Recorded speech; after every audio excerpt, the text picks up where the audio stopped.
Australia Cup champions. Sydney FC, they'll win the cup.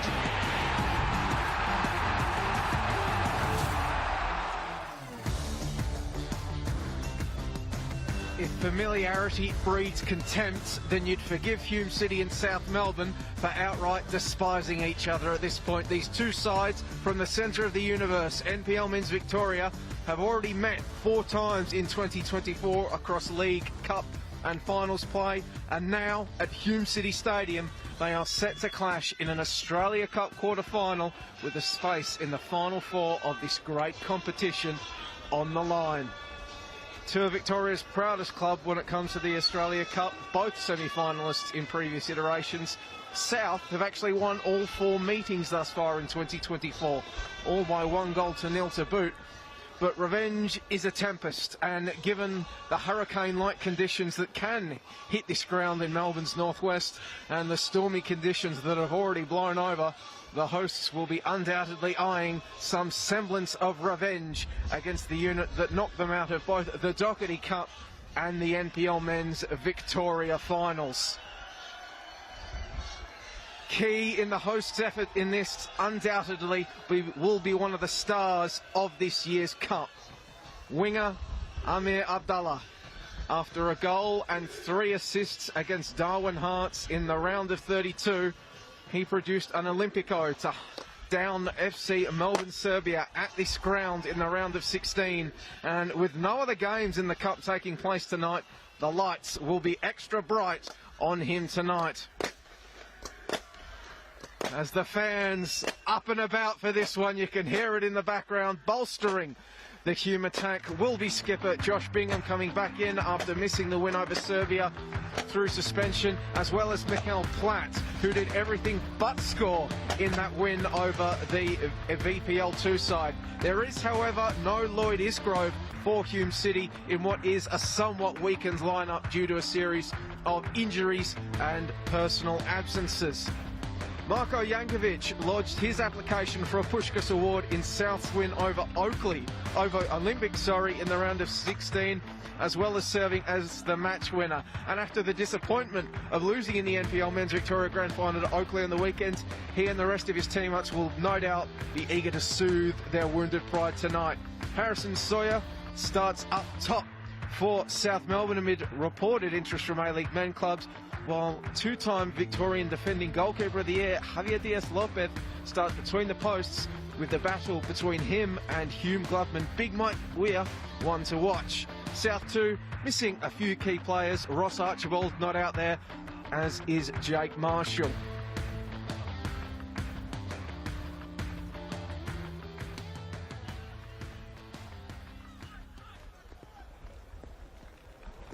After his side's elimination from the NPL Men Victoria Finals by South, Hume boss David Schick has had plenty of time to do his research on his opponents tonight, both in the games they've played and elsewhere, and after taking over mid-season, a berth in the Australia Cup semi-finals would certainly prove a massive feather in his cap, or beanie, as he is wearing tonight in the torrential downpour. No such headgear protection by his assistant Craig Filer.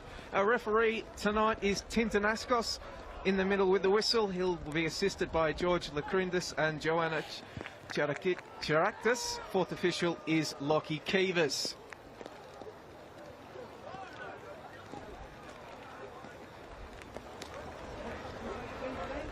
Argentine gaffer Esteban Quintas is the South boss as well.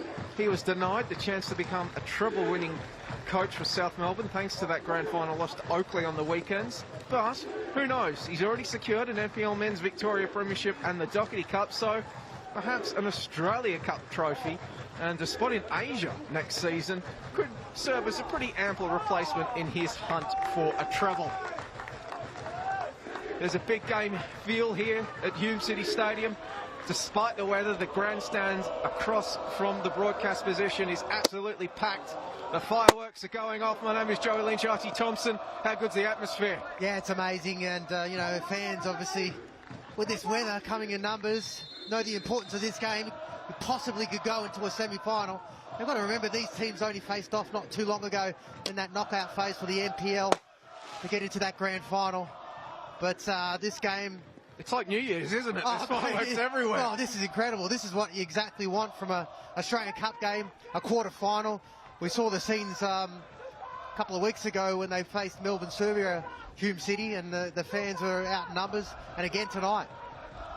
Well, as South have an early chance to move into Hume's side of the park. No Max Mikula in the starting 11. He's on the bench, so those long balls into the box that have proven so deadly for them, twice against Hume City this season, delivering the winning goal. They will not be able, well, they won't be present yet, as Amir Abdullah gets an early touch for the hosts. Playing it back to Ocheng, who in turn looks for Platt. And that ball will be seen out there by Lampard. And Archie, you had a chance to see Amir Abdullah go to work against Melbourne, Serbia, and Mikel Platt do everything but put the ball in the back of the net. So some real attacking options out there for Hume. Yeah, he's going to be key tonight. You look at his Australia Cup campaign already. He's got a few goals and a few assists. I think it was part of 6 goals in the last 4 games. Is what you want from these wide attackers. And he's going to be so crucial in that outlet. And we've seen his twinkle toes. He's going to be, like I said, important in that link-up play between him and Platt. Well, he certainly knows how to use these conditions to his advantage, scoring an Olympico to eliminate Serbia. That will surely come back for an offside on Harrison Sawyer. It will, the big man up top for South Melbourne. 21 goals across all competitions thus far in 2021. 16 in the league, 5 in the cup. Of course, scored the goal that knocked Wellington out in the round of 32. And helped secure South Melbourne their first cup set over an A-League men's side.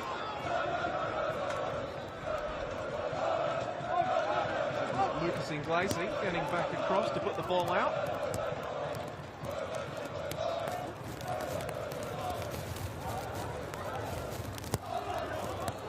Come out to Ocheng. He's going to wind up. Maybe he was looking to test Lopez early. Well, the wind is blowing in that direction, as we saw in that last quarter-final. Sorry, in that round of 16 game. We just about hit it anywhere the wind was taking it. But you could see that both teams are very similar in the way that their formations, especially with the 2 big strikers up front. Hume trying to keep the ball locked into South Melbourne's half of the pitch, but Andy Brennan goes down under the challenge, winning a free kick. Brennan missing the NPL Men's Victoria Grand Final through suspension, but he's back for this cup tie against one of his former sides here in Victoria. He knocked South Melbourne out of the Doherty Cup a few years ago, didn't you? You discovered Arch. Yeah, he did, and that was actually the last time I think Hume City did beat South Melbourne. The head-to-head record certainly favours South Melbourne, but with these sort of conditions and with a possible spot in the semi-finals, it's a very, very even playing field. As Ocheng lays the ball back for Big Mike Weir, Sawyer keeping him honest. Indeed, the last time that Hume beat South Melbourne in league play was back in 2019. Those 2 wins, the only time that Hume has beaten South Melbourne in the league. But they did, however, knock them out of the Doherty Cup and also the Australia Cup back in 2018. Nick Hegarty goal at this venue, eliminating South Melbourne. Ocheng coming a bit of pressure from Bernarda. Hume able to get the ball out to their skipper, Bingham. That combination between Bingham and Platt. The former just floating around in behind the latter just a tad. Such a key part of this Hume attack. It's not all Abdullah, they've got plenty of good players out there.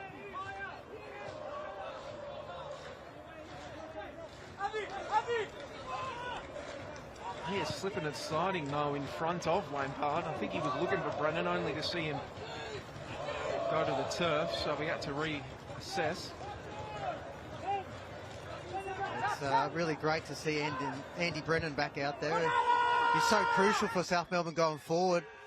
He's got so many assists in the NPL season. He's just got a wealth of experience and quality. And when you look at Hume City, they're missing some really key players in that front line. One in particular, Lloyd Isgrove. When you look at his goal contribution and assists, when you're missing such a key player, a lot of these other ones in this forward line have to really step up. Isgrove averaged a goal every 141 minutes in the NPL Men's Victoria this season, so a big absence. And these are pretty close games between South Melbourne and Hume City. It's been 1-0 every single time. As that ball floated in the Soy direction, gets away from him. Oh, headed down, had Brennan in the vicinity, and now South are going to get to him. It's a clever flick on. Bernarda's going to go down and win a free kick in a dangerous position. Esteban Quintas immediately remonstrating. I think he wanted a booking. I think Bernarda's arguing that too. Well, that was the quality of Andy Brennan, what we were talking about, his link-up play and his assists, and that was a lovely little flick on.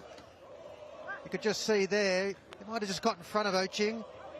Lovely flick, but yeah, you'd have to probably ask the question a little bit there with whether that's a yellow card or not. Is that maybe that's a yellow card if this is the second half or something, not just about 6 minutes in? Well, Andy Brennan standing over this one. Had 3 goals on the season. Instead, he's going to look to find a teammate, but nobody making the run. Barcia getting underneath it. Not the most convincing of punches, but Brennan couldn't swing that leg around. Banana flicking it in. Hume desperately trying to clear their lines. Sliced up. Weir comes, and on the second time of asking, he will make that claim. And maybe the quick break in transition for the hosts. Bursting forward down the left. Can the men in red get into the box before South get back in numbers? They won't be able to, but here's the ball for Abdullah, and he's just going to have it run past him. But despite the conditions, Archie, both sides showing good intent early. Yeah, and again, when you reel over the stats, both of these teams in the Australia Cup have a lot of ball entries into that 18-yard box, so you know that they're going to be swinging a lot in, and this is where the defence needs to be strong and hold their structure. But again, the ball up, especially up this end, the defensive side for Hume City, the ball does sit up a little bit, so you've got to be mindful that you've got to be prepared for those second phase when that ball comes in. It's a high ball out. We'll find the touch line and be a Hume ball.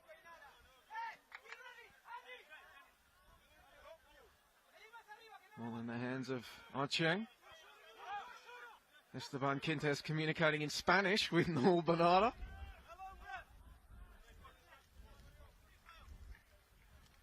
All in the direction of Platt, trying to hold it up. Was able to lay it off for Bingham. Ball now played central, switch of play. Potentially on for Hume. Lockie Weir on the ball.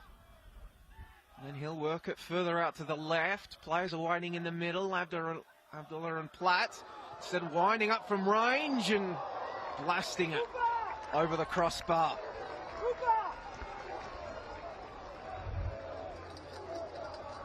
That's great 3D cut in onto his right foot. And like I said, with the conditions the way they are and the wind blowing towards that South Melbourne goal, as soon as you get yourself a yard, you want to try to test this goalkeeper, especially early on. Moment Oysol. Latest to do so. Also, too, I think you got to remind Hume City be thinking about South Melbourne being a little bit down on losing that NPL final on Saturday against Oakley Cannons.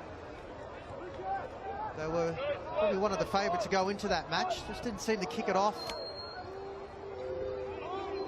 And Wellsmore delivering the win for the Cannons.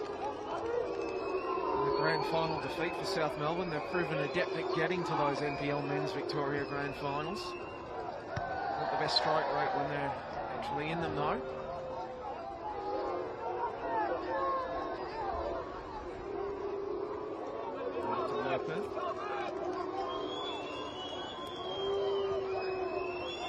South's just knocking the ball around that back line, trying to draw Hume towards them and then play around them. Brennan carrying it back inside, getting it to Sawyer. This pass though intended for Bernarda, but that's only going to find the touch line. He just asked a little bit too much. But it was great feet from both of the players, Sawyer and Andy Brennan. Very comfortable on the ball. You can see South Melbourne, when they do get pressed up high, they seem very comfortable in finding ways out.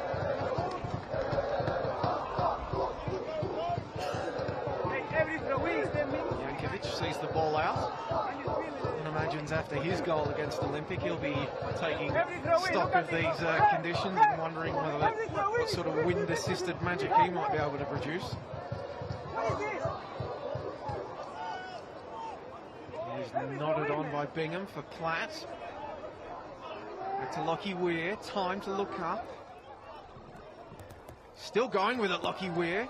Eventually laying off for Bingham. Otcheng's got a bit of space. Lofted in, and it's met by Bingham! Hume City lead in this quarter-final! And it's the skipper coming through again!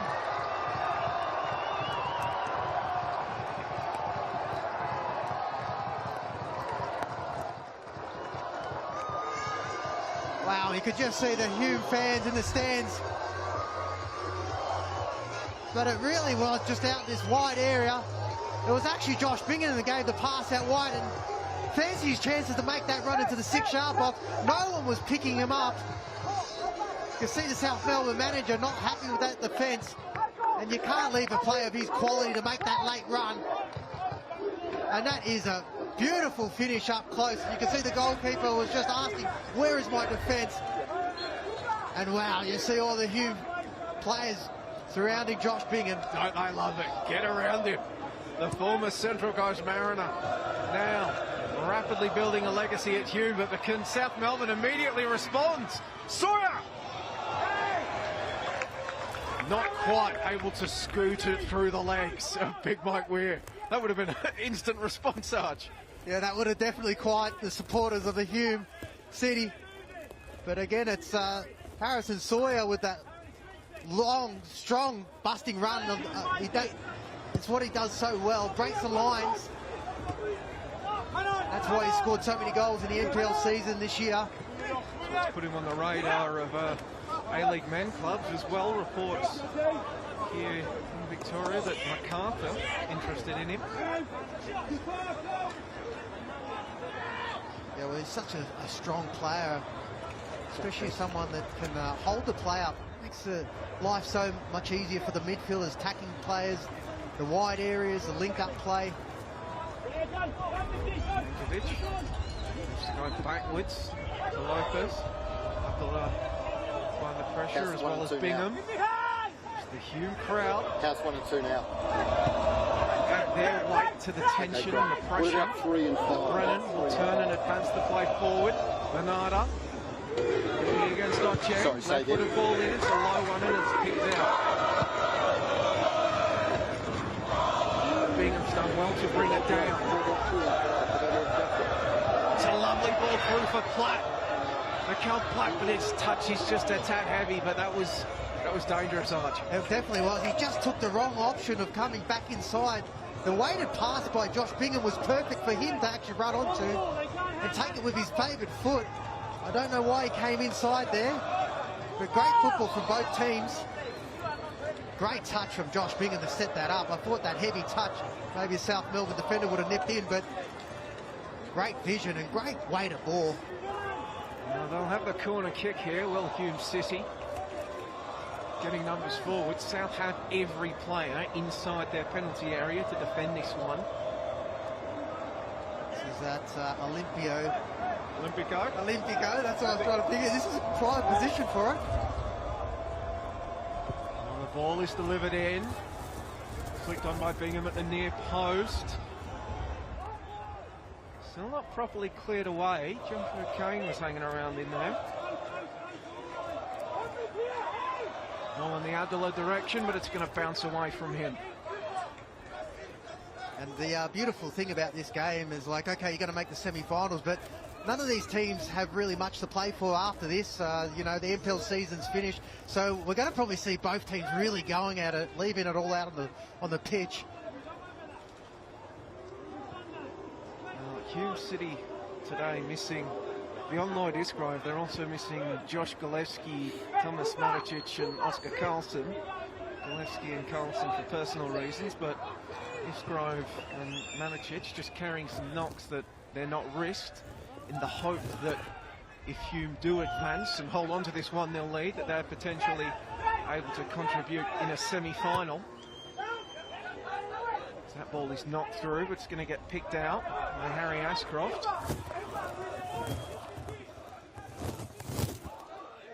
Bingham in the middle of the park, gets rid of it before the sliding challenge of Barcia comes through.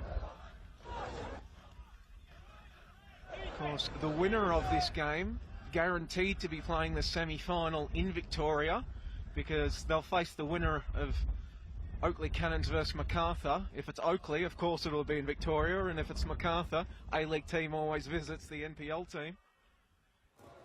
Okay, well, if we're on that together, mate, let's hope and pray that the weather is a little bit better than what we've been getting in these Australian Cups. Hurricanes and downpours and everything else. Might start raining frogs at some point. As Abdullah tries to work his magic. Corner of the penalty area, flicking it back. South trying to see out the danger, but they're going to give away a free kick instead. Cooper Halfpenny, just a tad too enthusiastic with the challenge. And you've got to think, Arch, this is potential shooting areas. Yeah, definitely. I think Lockie Weir there just went in for a 50-50. Just left his foot a little bit late. Halfpenny. Like I said, this is providing range for someone of Abdullah's skill and quality. Well, he's one of a few players in there. Abdullah and Ocheng. For Ocheng to maybe begin to walk away and leave the number 24 on his Todd. It's actually that really perfect position. You got enough room to get it over the wall, use the wind, and that distance to goal. 4-player wall, draft excluder. And Abdullah, well, the intent was there, not the execution. Well, I painted that picture really beautiful.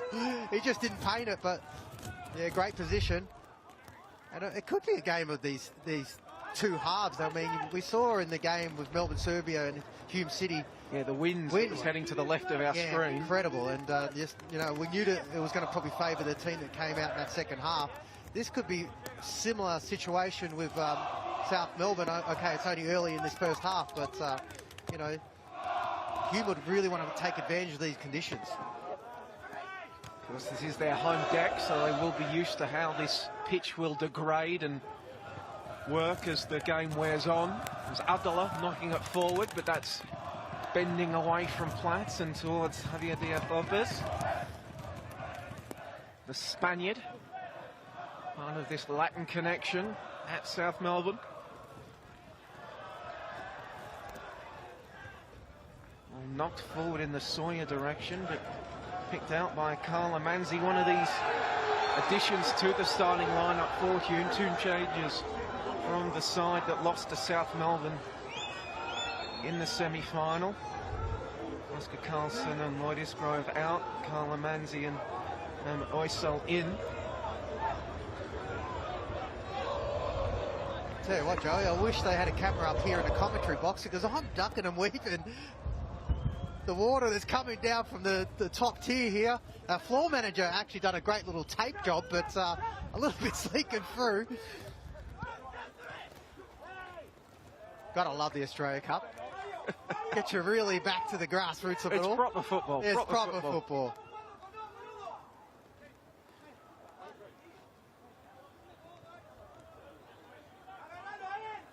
There's Ocheng, ball in his hands, surveys the scene.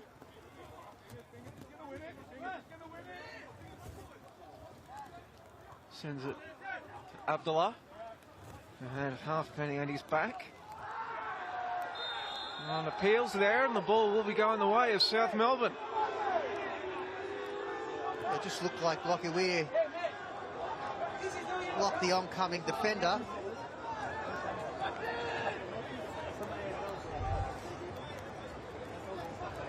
See here, he's just sort of body checked someone that was coming through. Problem with that, he made it look too obvious. Yeah, Barcia carries the ball out, gets it to Lampard, who in turn goes back to Jankovic.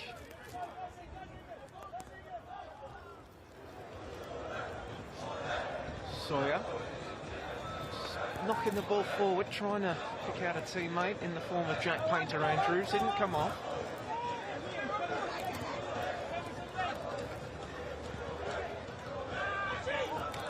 But that's going to get picked out by Jordan Lampard. Kept going. Ashcroft tried to clear it away, was deflected. Josh O'Kane getting on the ball for Hume, helping them move the ball into South Melbourne's side of this pitch. Platt lofting it in, wanted, I think it was Bingham that was arriving there, but he couldn't get a boot on it. Yep, a lovely ball across that 6-yard box. And you're right, Bingham does make a lot of great late runs into that 18-yard box. Just that perfect area where keeper was kind of, do I come off my line or not? Probably wanted Ursula to just maybe gamble a little bit earlier. For Ursula.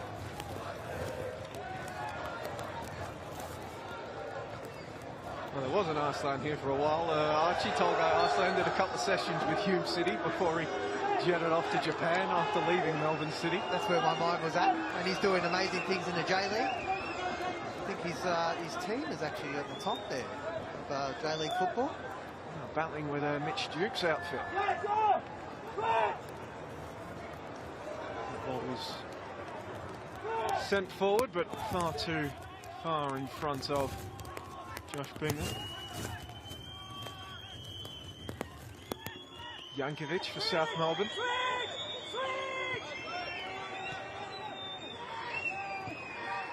Hume now coming up to apply the pressure, and it's going to pay dividends as the play is still alive. Platt carrying the ball through. Still going, trying to battle forward. He's got now some support as well. Hume bodies crashing into the penalty area if they can get the ball in. South desperately need to clear their line. Sawyer's dropped all the way back to help out. But Hume picking pockets again. Ocheng whipping it in. Is there a man there? No, there's not. Bounces away from Ahmed Oysal, and Esteban Quintas none too happy in the South dugout. Yeah, that's twice that they were caught napping. Just dawdling on the ball. Great strength from Platt. Really just should have maybe looked up there and see where other players were coming into that 18-yard box. Just made the wrong decision there when he done so well to win that ball back. And again, Ocheng on the side here. Still willing to want to play that ball out, but in sort of those sort of situations, it's just better to clear it. Platt again on the ball on the right. He's been active in these last few exchanges. Platt laying it off for Abdullah. Abdullah wound up, had it deflect away. Still Hume coming, and they're going to blast that one over the crossbar. South really getting numbers back. Yeah, finding it really hard to get out of their own half at the moment. It's great pressure from Hume City. And Lockie Weir just almost sort of got stuck at his foot. He wanted to really open up.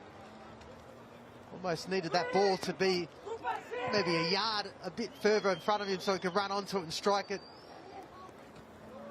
It's a great spell from Hume City. The Route 1 ball out doesn't pay off for South, but they will retain possession. Halfpenny dropping back to play between the centre-backs. Lampard, Jordan Lampard. He's got Bernarda in front of him. Siddle goes central to Harry Sawyer. And he'll be fouled, the big man.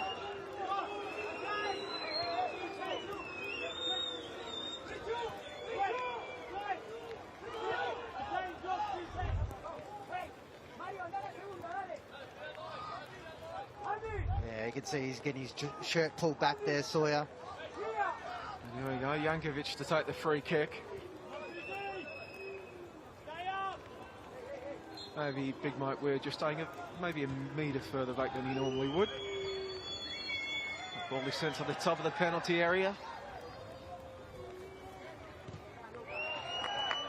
But nothing comes from it. It was good strength initially from Lucas Inglesi to win the ball there, but his cross will deflect away, and, well, at least South will retain possession in the form of a corner kick.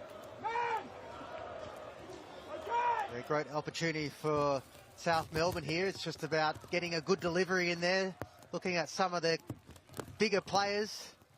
Harrison Sawyer, maybe Yankovic as well. too, yes.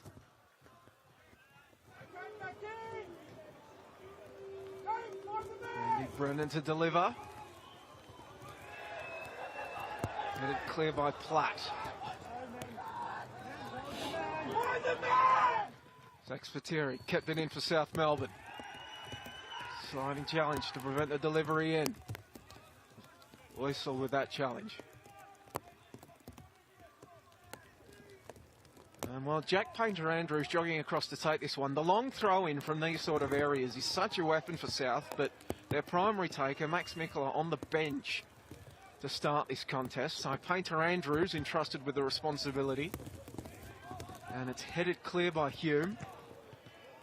Oh, appeals for a handball there.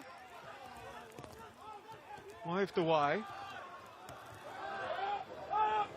It's one of the challenges with that long throw-in approach, Archie, is when you come to Hume, it's a very big pitch here at Hume. It's very wide. It's a lot more difficult to hurl the ball into the penalty area here than at some other grounds. Yeah, well, he did well to get it to the distance he did. There was a lot of South Melbourne numbers. Actually, the defender that came back in there and had that shot, he did really well to keep the ball down. Zoysel can't retain possession for his side. He shows all the hustle of a player that's just turned the ball over. And that pressure sees South give the ball back to Hume.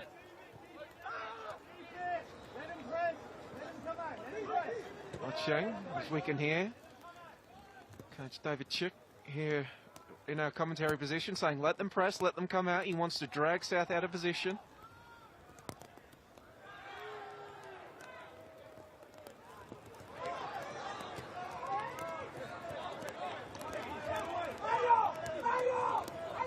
Abdullah now is shown the touchline by South, but he's going to combine with Platt. Platt bundled into by Yankovic, players waved on. I think Platt had a case there for maybe a foul. I think if he had just gone down a little bit early on that first challenge, instead of trying to keep his feet. See that they're talking to the linesman there.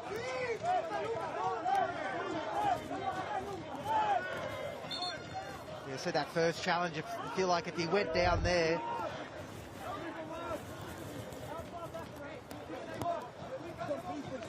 good chance for a free kick.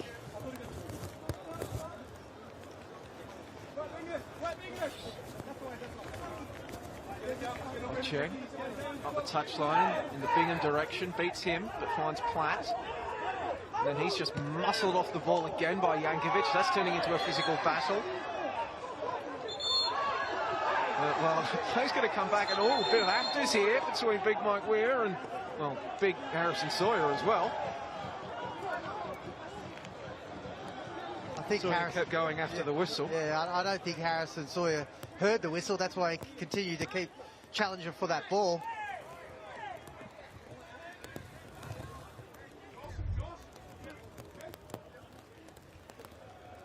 Yankovic with a great ball down the line. You can see him just shove him out of the way. Yeah, Ashcroft went down in a hurry. Shoved a few players out of the way. Big task though for Carl Amanzi in this one. Archie, 21-year-olds coming into the side. Mid-season signing from TFA Dubai after previously spending time with the Eastern Lions and Werribee City. But now he's tasked with helping to defend against Harrison Sawyer, who this season became South's second most lethal striker in the NPL era, behind only Milos Luic.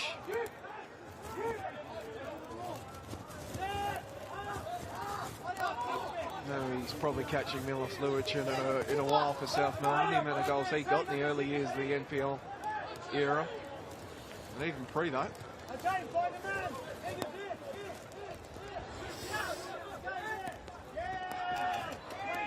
Collision in the middle of the park, plays allowed to continue. And now Bernarda's going to get the free kick against Bingham. That physicality that Josh Bingham brings to this Hume City team. You can just see it in that challenge there. Won the ball beautifully. So important in a team to have someone of an enforcer like that. His absence was felt against Melbourne Serbia, wasn't it, Arch? Against the VPL 2 side against Hume. They didn't score from open play, just that Olympico.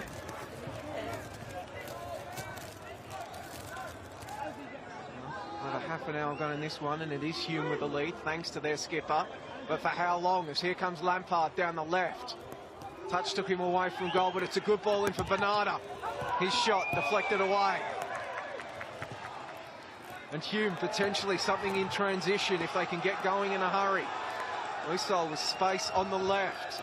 A lot of blue shirts around him as he carries it inside. He wanted Bingham. Barcia with the challenge, and then they're just sliding in on this wet surface, him and Lockie Weir. Really open football. Started with Harrison Sawyer with a beautiful ball out into this wide area.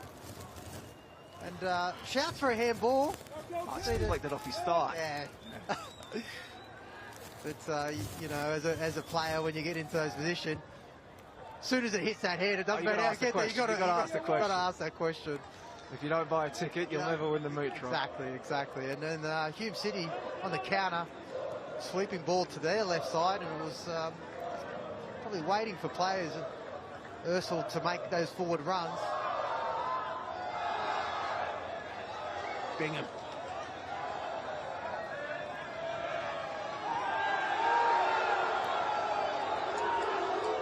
Well, Bingham was Uysal, but he's battling for it, couldn't win it. Brennan moves the play on. Now Brennan, that's a good ball for Bernarda. What a save! The follow-up, deflected off the line. Hume somehow retain their 1-0 lead. Well, that was just beautiful football.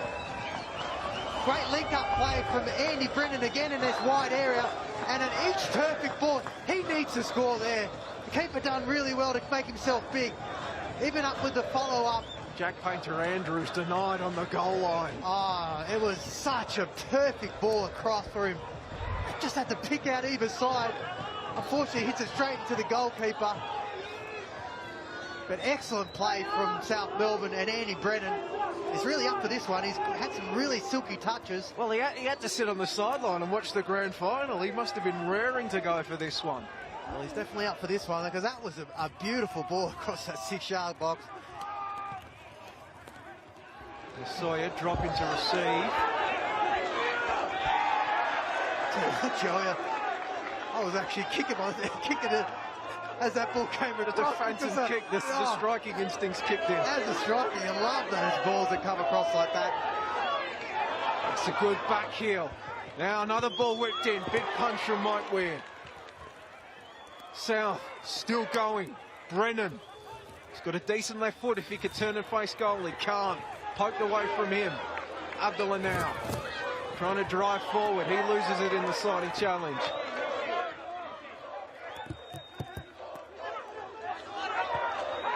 Barcia Bernarda, back to Barcia. And that ball just in the Lampard vicinity, but will get away from him. We could just feel the urgency and the tempo start to pick up a little bit from South Melbourne. The way they were starting to win the ball back in their front third, and immediately looking to go into these wide areas. Finishing this opening half strongly is South Melbourne as they go in search of an equaliser.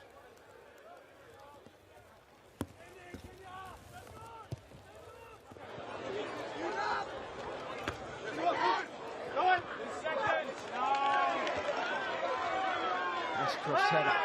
Yankovic and Bingham were both there. And it's going to be Bingham winning the free kick. Yankovic just a little bit late on that challenge. Go for that 50-50 header. Just over the top of him. Yeah, just a little bit in the back there too.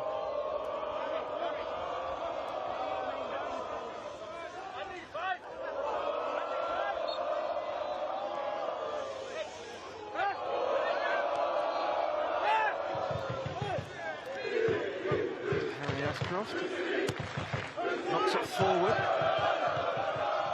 In the flat direction, never made it through to the English striker. But now South Melbourne looking to counter quickly. Bernardo. No, Bernardo forced wide, but Ashcroft coming through with the strong challenge. Great defending from Ashcroft. Again, it was great link-up play. Harrison Sawyer really good at coming off, coming to feet and being able to bring other players in. Lampard. Left-footed ball into a good one in the Sawyer direction. Again, Afters. Lockie Weir was defending him. His brother came in to claim the ball. And it looks like Sawyer will receive a caution for making contact in the aftermath. Harrison Sawyer versus the Weir brothers. I'd buy a ticket to see that one, to be honest. I reckon Harrison Sawyer would give it a real go, but you could see he was trying to get that ball there. Lockie immediately sticking up and Mike. That's brother love there, mate. We've seen a few times in the Australia Cup where there's been brothers playing in each side. It's fantastic to see, actually.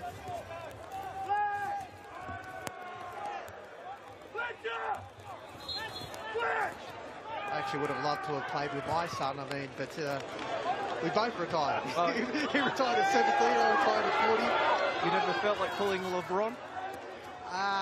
Just coming out, just getting him a gig somewhere, pulling a few strings. I think he's happy where he is, mate. He's happy where he is.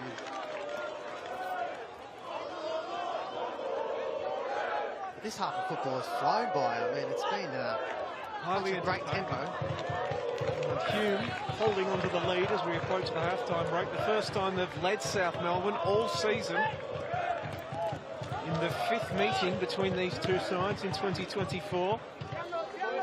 South winning both regular season matchups, eliminating Hume from the Doherty Cup and eliminating them in the NPL Men's Victoria semi-finals. But really none of those games were all tight. Two of those games were decided by long throw-ins into the box, bundled in. Another one, the game here at Hume City Stadium, was a goal after the 90th minute. The semi-final win by South Melbourne, extra time volley by Max Mikkola. There's another attack, breaks down for South Melbourne. Only for Yankovic to quickly come through and boot the ball in the opposite direction. And this will really test the character of South Melbourne, especially in a game where they've really dominated over the last sort of year. It's, you know, probably not used to coming from behind in games against Hume City. It's Platt, looks to turn, or so. And sent out to Abdullah, whose first touch takes it away from the defender, and then he can combine. His teammate Platt gets it to O'Kane before falling over. Long-range effort, immediately blocked away. It was Fletcher McFarlane with the attempt. O'Kane's going to dink the ball out to this right flank. Platt cutting inside. Platt shooting for the near post. And Lopez eventually holds it. It was a lovely touch from Platt. Got it down nice and early. Looked like he was going to shape up to shoot on that favoured right foot of his. As you can see, just solved the defender. Cut inside. Went to go back to the near post. But great lead-up play again from Hume City.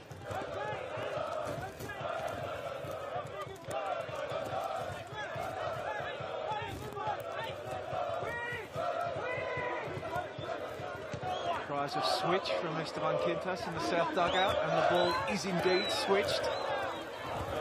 Visitors driving down this right flank. Painter Andrews just lay it off. Ball in dispute in the middle of the park. Gocheng, clever touch to get it to Abdullah. Platt makes the run, but on this wet surface, he's not going to be able to keep that in. Well, he just sort of hesitated that little bit, but like you said, that ball probably would have gone out anyway with the wind blowing it, but it's got some pace, and both of these number 9s for both of these teams have been involved in this half quite a lot. Ball sails over the head of Bernardo.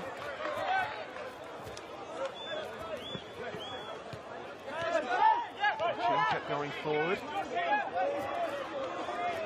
To McFarlane, across at the Brocane. And it was Jack Painter Andrews getting back to defend.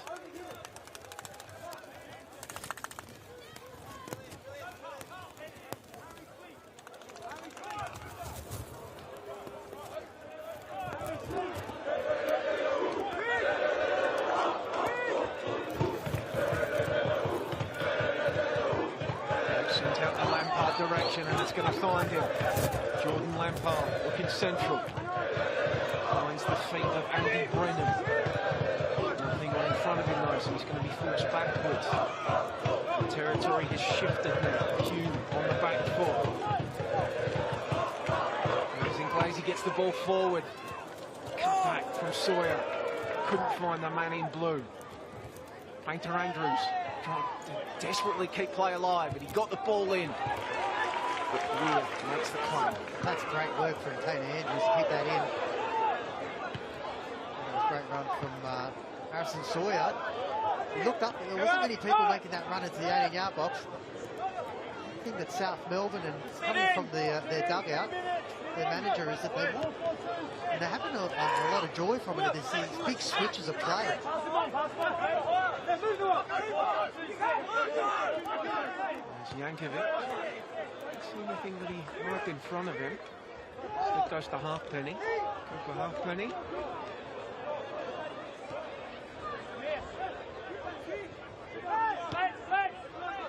South knocking the ball around. Brennan.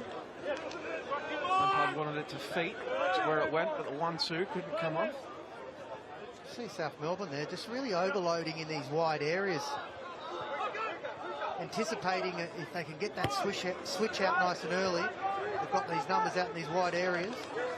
Halfpenny lost the ball forward. The chest of Jack Painter Andrews. Can't go and collect it. So on the left, tries to turn on the jets. And he goes down under the pressure from Zach Spiteri. Winning a free kick, is it? Yeah, great play from Ursel. He said he just put on the afterburners a little bit, draw in the defender and took off. And drew the foul there just to relieve some of that pressure to Hume City. See here, not too much in it. Not too much in it, but he's got the call, he got the call. Look smarter, not harder. That's what I tried to do a lot of. As soon as you feel that touch, you go down. The ball is whipped into the top of the box.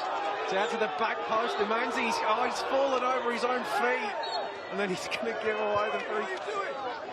You're shaking the scaffold up here, Arch. You're jumping around. That was a golden chance, I'm guessing. Well, he did so well to get himself a clear shot.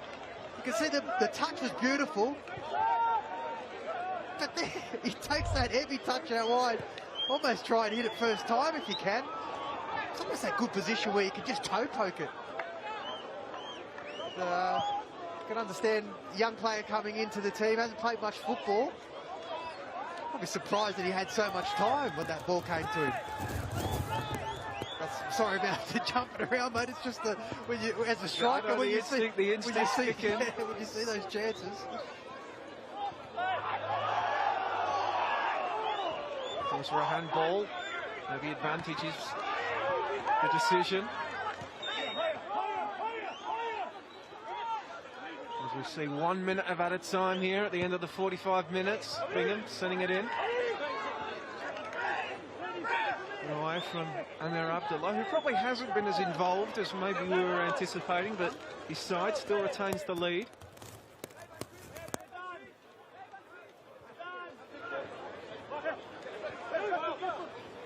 This is their time. One final moment in this opening stanza. Can it be Hume? Amir Abdullah, the advantage was played as he carries it forward.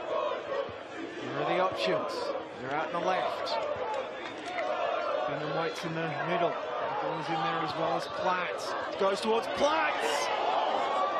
And it's just out of reach of that forehead of his.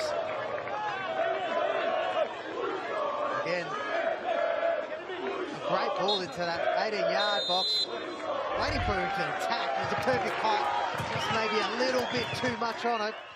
You can see that late run. He got a touch on it. He got a touch on it, but he couldn't direct it in. And that was indeed the final moment of this opening half here at Hume City Stadium. And it is the hosts in a torrential downpour that will take a 1-0 lead into the dressing room, thanks to their skipper, Josh Bingham. Fantastic first half of action here on 10 Play.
Welcome back, one and all, to Hume City Stadium here in the quarterfinals of the Australia Cup, where the torrential downpour overhead has done nothing to dampen the spirits of the home fans, as it is their side, Hume City, with a 1-0 lead thanks to their skipper, Josh Bingham. It was an entertaining opening half of action, Archie Thompson. Action in both goal mouths, chances aplenty, and it feels like there's more goals in this one. Oh yeah, definitely. And we did say that maybe that end favoured the first half, where Hume City got that goal. It might benefit South Melbourne in the second half because the wind is blowing that way. But yeah, it was open football, really entertaining. You could see at the back end of this first half, South Melbourne certainly picked up the tempo and looked to get these balls out in these wide areas and use that quality out there. But this game, I feel, is not going to be finished. As we can see here, there were chances aplenty. The ball whipped out here, and it was Bingham who just arriving with the sweetly just hit volley, really, the half volley, and putting his team ahead. Yeah, it was. He was the one that actually started it. Ocheng with a great ball into a dangerous area, and he gambled. He made that run into that 6-yard box, and no one picked him up. And he was missing that game against Melbourne Serbia. You could see what quality he does bring, a real box-to-box midfielder, attacking midfielder. There's a celebration as well, the sliding. After. This is what quarterfinals are all about. Well, you see the rain coming in as the stats get onto the screen, and it's Hume City with the advantage in XG, the advantage is in shots, the same shots on target, less of the ball, Archie Thompson. I mean, what jumps out to you from that? Well, I think when you look at the XG, I thought that South Melbourne had some really great chances. There was that beautiful ball from Andy Brennan out across that 6-yard box, that penalty area. Just really need to hit the corners. He hit it straight at the goalkeeper. But like I said, it's I think the possession, Hume had a lot more of it. Their intensity to try and win that ball back in their attacking half. But what we saw in that game against Melbourne Serbia for Hume City, they flipped it on its head in that second half because of the conditions. We might see the sort of similar thing here for South Melbourne. Probably notable, actually, that you look at the possession, 58-42, but Hume with more penalty area entries than South Melbourne as well. So South have had more of the ball, but they're not getting the ball into Hume's penalty area more than their opposition, as we can see some of these chances. And, well, Harrison Sawyer, he's been there and thereabouts, just unable to find a breakthrough. Well, he's going to be key in this second half because he always harasses that defence, makes smart runs along the line, gets himself in the good goal-scoring positions like we saw there. You know, as the game goes on, players will get tired. This is where he needs to switch on. Here was Platt.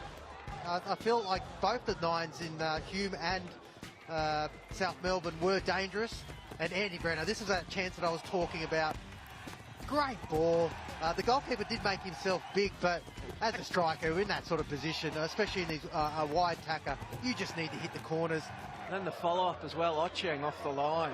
Yeah, just amazing stuff. And here, again, Amanzi, I think it was. Oh, no, Platt. That was Platt, the late header, just before half-time. But Amanzi, as well, having a chance, the young defender. Yeah, and like I said, the way that these conditions are and how slippery the ball can be as you tie up as a striker, you need to be aware. And I feel like, you know, when you've got someone like Harrison Sawyer, who's had an amazing season in the NPL. Well, what do they need to do to get back into this, Arch? Well, I think it's when they get into these wide areas, you did see that game plan, especially in that towards the end of that first half, was to get these balls, long switches out in these wide areas. They had a lot of joy. It looked like South Melbourne were overloading that. I feel like that will be the key this half because they were having a lot of joy. And like I said, the conditions will favour the team that's going to the right of us, the way that Hume City were going in that first half. So, look, it's probably more about the same and just lift that tempo. We saw that, like I said, probably 5 minutes, 10 minutes towards the end of that first half, South Melbourne started to lift the tempo, started to get their quality players on the ball, and they need to do that a little bit better this second half. And Hume really need to defend strongly. Well, both of these sides looking to become the first ones to punch their tickets to the semi-finals of the Australia Cup. We've got more action coming up throughout the week. Thursday, tomorrow, it's Adelaide United against the Western Sydney Wanderers, an all A-League men matchup. And then on the weekends, the other NPL men's Victoria side in the competition, the Oakley Cannons against Macarthur. The winner of that game will play the winner of tonight's contest. And then after that, it is Moreton City Excelsior, the Queensland outfit. Well, they are tasked with being the giant slayers, going up against Patrick Kisnormo's Melbourne Victory, who have looked very strong in the opening rounds of the national stages. But plenty of action still to come here from Hume City Stadium, all on 10 play. A big second half, two proud clubs going at it with a spot in the semi-finals on the line.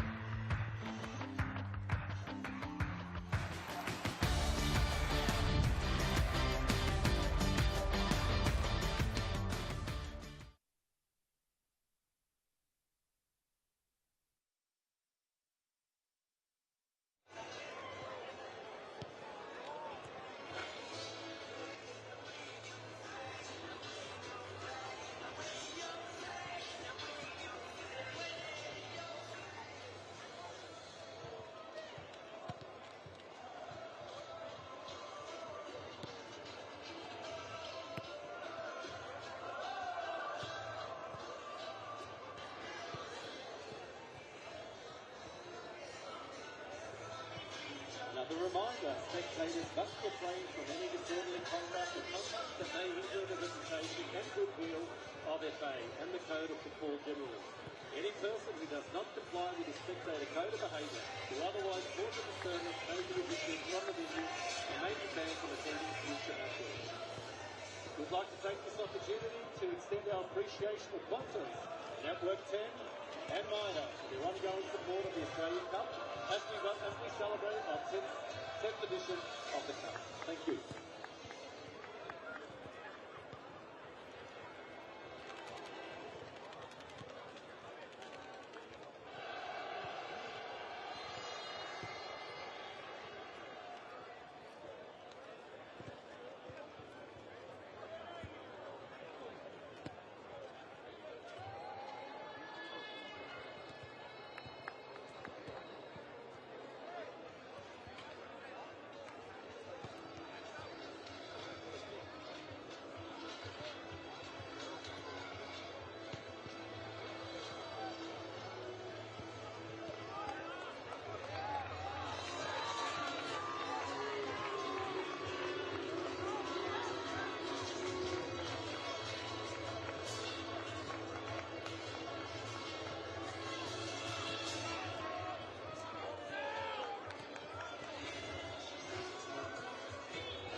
Welcome back to Hume City Stadium, the quarter-final of this Australia Cup contest between Hume City and South Melbourne.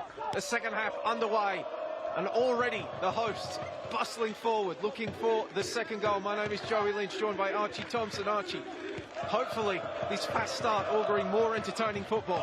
Yeah, certainly will, and Andy Brennan's going to be key for this second half. He's picked up some really good positions in that first one. Always looking to turn and bring those forward runners into play. But really it'll be how Hume City can defend that goal, but also too when they get their opportunities to take it. It's Bingham on the right flank. Nice little ball inside for Hume. Looking to strike early in the second stanza. Abdullah just couldn't find an avenue through, and it's going to go out for a throw. And we've had one change at half-time, and it's come from South Melbourne. Max Mikola, this weapon with these long throw-ins. You can see he's wearing the gloves, keeping those hands dry. He's come onto the park in place of Zach Spiteri, so very handy addition off the bench, Archie Thompson, one of their weapons. Yeah, definitely. And you want to try to use as much as advantage as you can. You know, those long throw-ins, like you said, an art that can really help. It's almost like a cross. But you see Oching there, lucky not to be in the book there. He's just dragged the South Melbourne player down. It was in round 4 of the NPL Men's Victoria season. It was Bernardo who scored the winning goal off a long Max Mikola throw-in, and then in the Doherty Cup semi-final, it was Andy Brennan who scored a goal off a long Max Mikola throw-in. So twice Hume have been stung by his Rory Delap-esque deliveries. As they're coming forward a bit more conventionally here, the visitors. Appeals for a penalty. Vociferous appeals for a penalty. And it's given. The ref thought about it, conversing with his assistant on that far side. Hume players absolutely perplexed. And here we go. The replay. Oh, it's clear as day, isn't it, Arch? Yeah, and the youngster. Yeah, Manzi there. Don't actually know what he's doing there. It's silly play from the young boy. If anything, that header looked like it. He might have just headed it a little bit too far, and the goalkeeper, Michael Weir, could have taken that opportunity. It was a really easy call for the linesman. You could see the referee turned to him, and as soon as he turned to him, he started just walking in. Well, here we go, Harrison Sawyer. He was 5 for 5 in the NPL Men's Victoria regular season. He missed what would have been the equalising penalty against Olympic in the round of 16. Sawyer. Goals follow this man. Will they follow him to the quarterfinals of the Australia Cup? They will. Top corner of the net. We are tied in this quarter-final. It looked like there was a little bit of afters after that game. Well, somebody's gone down there, Arch. Sawyer ran off. Yeah, I think one of the South Melbourne players was trying to get the ball early and run it up to the goal line, the halfway line. I don't know if he was kind of clipped a little bit late. We'll get the replay up as soon as well. This is the replay of the handball. That's clear as day. Now here's the penalty. Sawyer, perfect penalty. Well, that's a peach of a penalty. There's not too much a goalkeeper could do with that. You can see he actually looked at where the goalkeeper was going as he was just about to take it. It's just a big coming together there between, I think, it's Noel Bernardo. Noel Bernardo's trying to go and get the ball, and he's run smack bang into Michael Weir, who had the ball in his hands at the time. Yeah, it was a funny one. It looked like a WWE move there. Esteban Quintas is furious down here in front of us. He's screaming that this should be a red card. I think Weir is just saying, I was just holding on to the ball. It's not my fault, I'm bigger. Yeah, I'd like to have a second glance at that replay. Well, the referee has his book out. Is he booking? Oh, Bernardo too. We'll wait official word on what's happening here. bit of a talking to for both. A yellow card and a yellow card for both. Well, it always can be a little bit hairy as soon as someone scores a penalty and they want to get it back to the halfway line as quick as possible. Beautiful penalty, you can see there. Something off a Benny Hill movie, that one. Just booking them both, and if you do it again, I'm turning the car around. There we go. After one of the more unusual delays of play, you will guess, in the Australia Cup, we are set to resume here at Hume City Stadium with the scores locked up at 1-1. Josh Bingham's 12th minute goal cancelled out by Harrison Sawyer from the spot. And you know where that started from? It actually started from that big switch that we were talking about that South Melbourne were implementing towards the back end of that first half.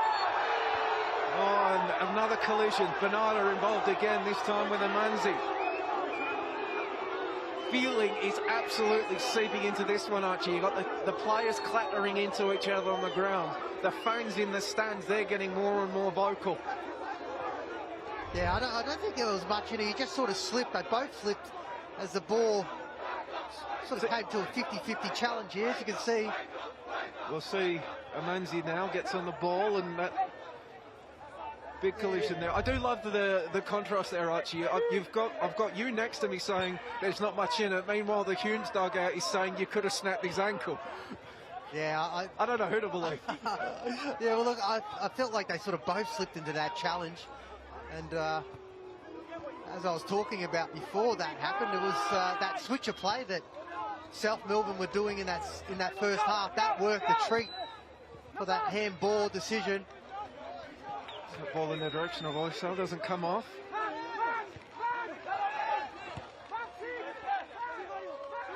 Confirmation that David Chick was also booked during that fracas with the collision between Weir and Bernardo. And Sawyer will run out of real estate in his pursuit of that one. Hume City be really disappointed to concede so early in this second half. As I was just talking about, is that they need to defend well. Confirmation there on the screen that David Chick did get the yellow card. As a fellow man-bun wearer, I can sympathise with him trying to keep it managed in these conditions. I don't need to worry about that, unfortunately.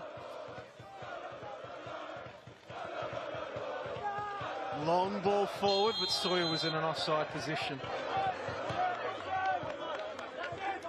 South Melbourne, no, they're equal in this one. They're looking to get through to the semi-final.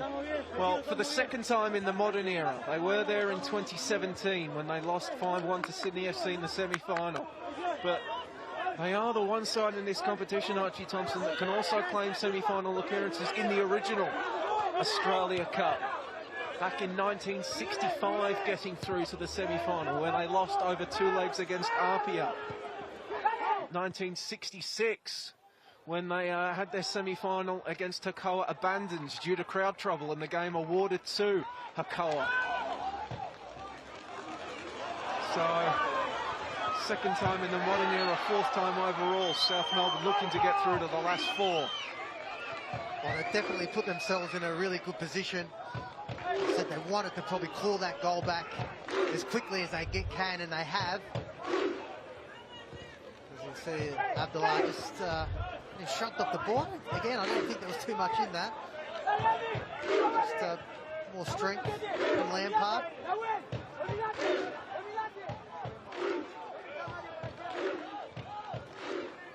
Hume driving forward, trying to find the go-ahead goal once again. But South rather simply repulsing them. Okay. We've already know that Abdullah is the key man in that front line. As soon as he got the ball, there was like they doubled up on him to try to isolate him one-on-one, because that's when he's really dangerous.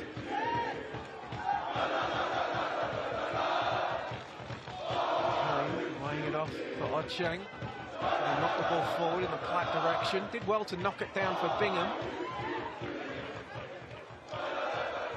It's good from Hume as the ball is whipped in, but it's just swerving away from the arriving players and out for a goal kick.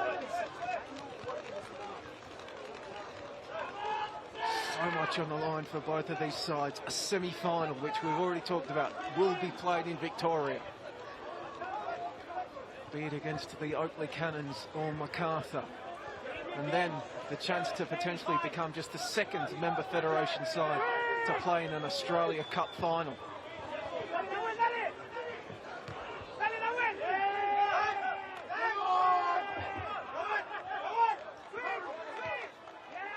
Switcher play again for Max Mikkola, the substitute, couldn't really bring it down properly. Goes to work battling with Ocheng, loses his footing and wins the free kick just outside the penalty area. Again, Archie, as you've identified, another switcher play. Yeah, again, it was that switcher play, and there's an overload of South Melbourne players on this wide area. You could see that the Hume City defender had to deal with two. And again, as soon as they get the ball, they switch it again. And so they're really spreading this Hume City defence. If that's going to be the case, they need to start, Hume City need to start to put pressure on that ball, as it looks like they're going to switch it. A lot of that's coming from Yankovic because he's got such a sweet left foot. Andy Brennan will be tasked with delivering this one. Plenty of tall timber to aim at that back peg. Lucas Inglesi joining Yankovic and Sawyer in that area. Just the sheer size of this South Melbourne squad. Sawyer makes a darting run. Goes beyond him. No player's able to really make proper contact with it, and the ball will roll out for a corner. Great defending from Hume City there. The amount of tall players that South Melbourne have in that box. Taking a touch. Bingham there, getting back to defend. He's really floated in that free kick, using the weather and the strong winds just to guide that ball.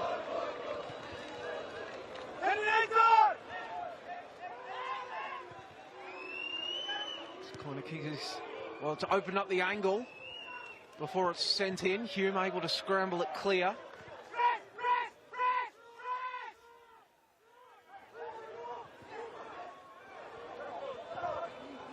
Glacey staying forward, trying to get something going. South still up there. Cleared away at the back peg, only as far as Mikkola. Coming together, and that's going to be a free kick for Hume. Yeah, well done by Platt there. He needed to be back defending. Did well to close that South Melbourne player down before he could get a strike.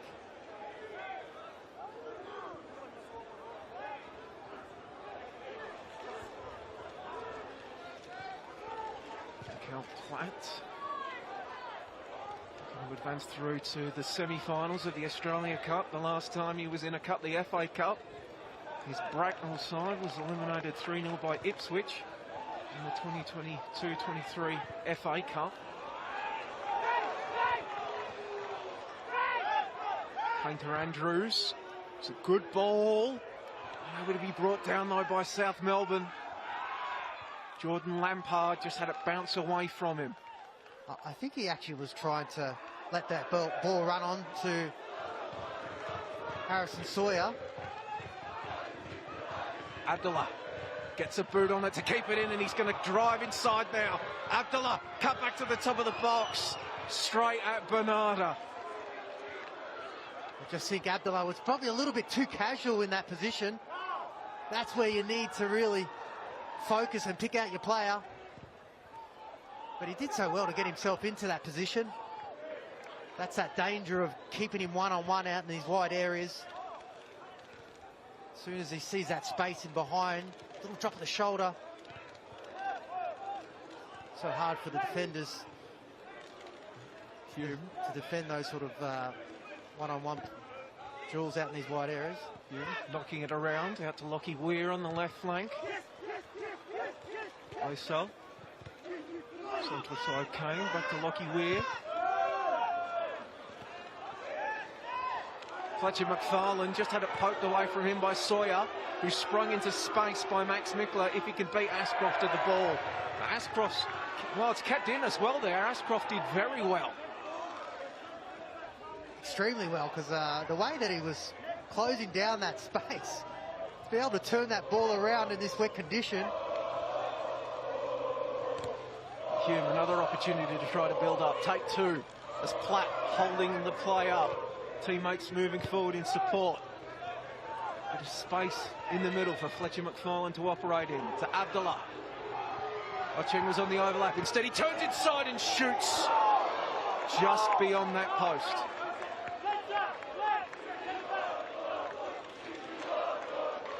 Abdullah again,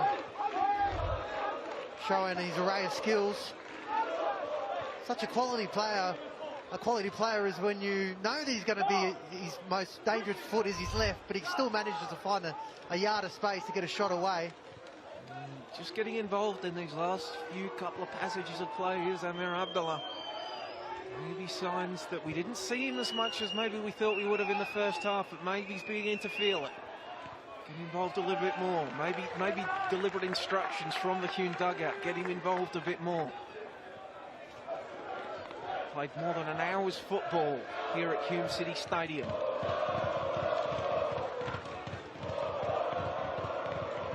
The fans continuing to bounce in the grandstand, trying to will their side on to retake the lead, but they've got to defend now. The ball is knocked in, but Banana shoots wide. Sawyer screaming about where the shirt pull was, but I think, well, the advantage was played at that point, wasn't it? Doesn't matter. Yeah, he was. You can see that as clear as day. He's getting his shirt pulled. He's too strong for his own good, Arch. Yeah. And it was a great layoff because that ball was coming at speed. And the way that Bernard struck that ball, that was always going to be pulled to the right of the goal. Just on his left foot, maybe hit it with his right if he could.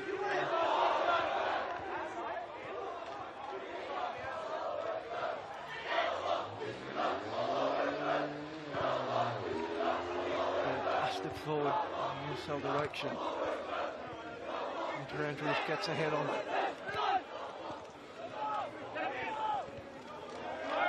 You can understand why there's so much interest for Harrison Sawyer, because the amount of running he does too, and he's been so involved in the second half, and he's not afraid to close down the ball and try to win it back, as we've seen on a few occasions. But this is not what you want to see if you are amongst the Hume City faithful. Bingham down, requiring treatment. We can see on the replay here, just losing his footing, and he goes down holding his hamstring immediately, Archie. That does not look good. No, it does not look good at all, and you can see there the physio's just going through the normal sort of checks of the hamstring, and he's got like a little gingery. I don't know if he could be able to continue. Always when you feel those injuries so quickly. But you did say, Arch, like, there is no tomorrow for one of these two sides in the first half. Like, you lose today, that's it. Your season's done. There's no Doherty Cup, there's no NPL finals. So one would imagine that Hume will give their skipper Josh Bingham every opportunity to get back involved in this one. For now, though, that's going to mean they're playing with 10. Is that something that South can take advantage of? The Manzi sent it away. South sent it straight back. All the way back to Weir. Looks like Bingham's going to try to come back on. And an offside flag will stop play. Yeah, Joe, I was just watching him do a couple of run-throughs here on the sideline. It's really going to know or test it once the ball gets put in front of him, where he needs to really stride onto it.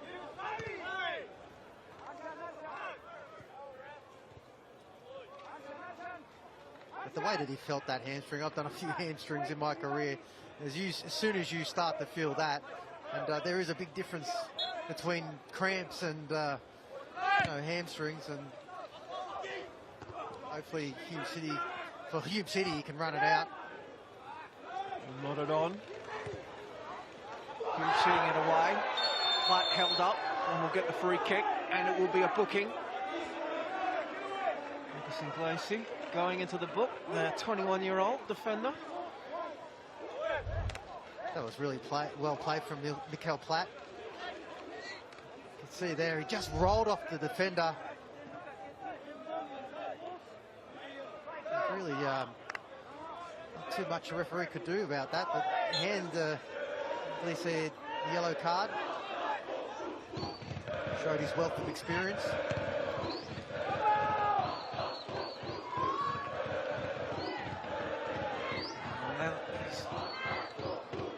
And down behind play. If you think that might be Abdullah, we'll keep an eye on that. And the ball will be put out.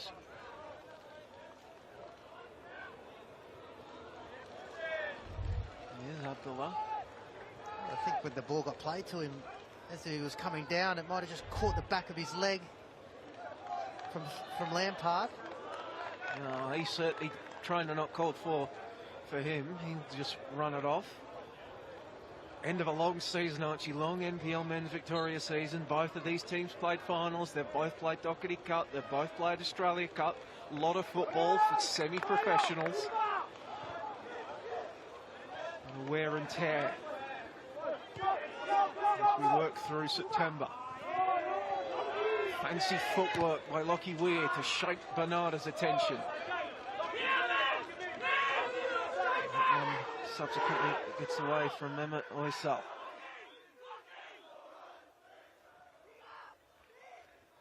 Oysal, this academy prospect for Hume City, progressed through their junior pathway through to the seniors, now trying to help them into the Australia Cup semi-finals. Platt into the box, it's deflected away, Bingham! Waved away. Feel like he was the one that instigated that contact with Jankovic rather than the other way around, Arch. Yeah, definitely, and he was just waiting for the ball to come onto his foot, and it sort of just got held up a little bit. Maybe that hamstring might have just hampered his run coming in, but there's you the can replay. see there, it just sort of paused there, the ball, and just allowed that South Melbourne player to come across. Well, there we go. They got the, so the video Archie review. It's no penalty. No penalty. No penalty, says the video Archie review.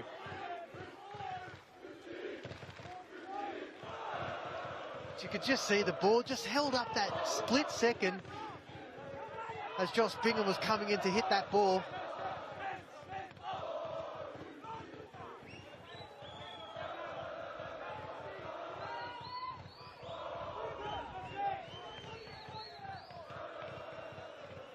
Jankovic sends a left-footed ball forward for Mikola. Lampard knocks it on. Foot race over on that far side of the pitch from our broadcast position. Brandon's on it. Has it poked away from him?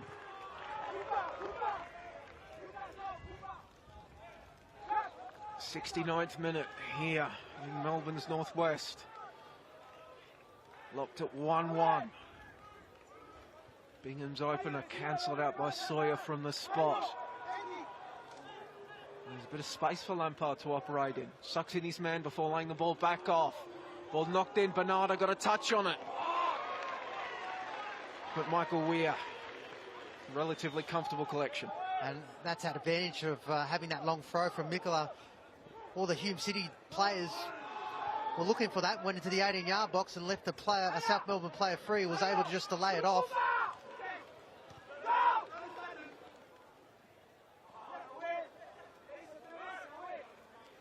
Some more fancy footwork for Lockie Weir as he gets the ball into South half, and there's an acre of space out here for Ongcheng to operate in.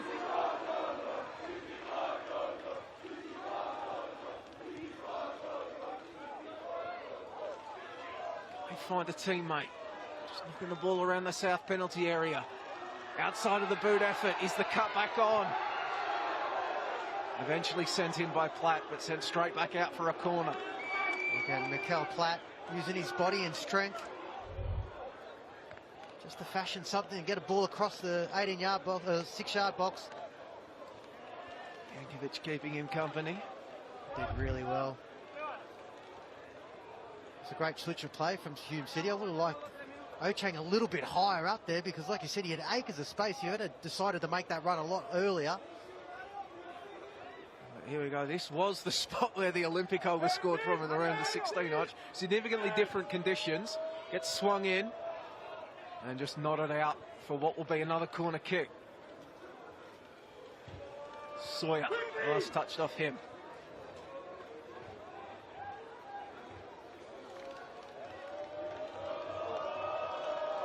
Here we go, the Hume City fans rise in anticipation. Another ball whipped in, but Sawyer rises to meet it and send it away. Cross in, this time from open play, diving attempted header! And then the subsequent shot coming in from Fletcher McFarlane only finds the side netting. Again, it was Abdullah with the delivery into the box. It just felt kindly the McFarlane there, just got away from him with that first touch. Tried to poke it on target. When you're stretching at that ball, sort of hard to get any really meaningful purchase on it. Now he's getting back to help defend.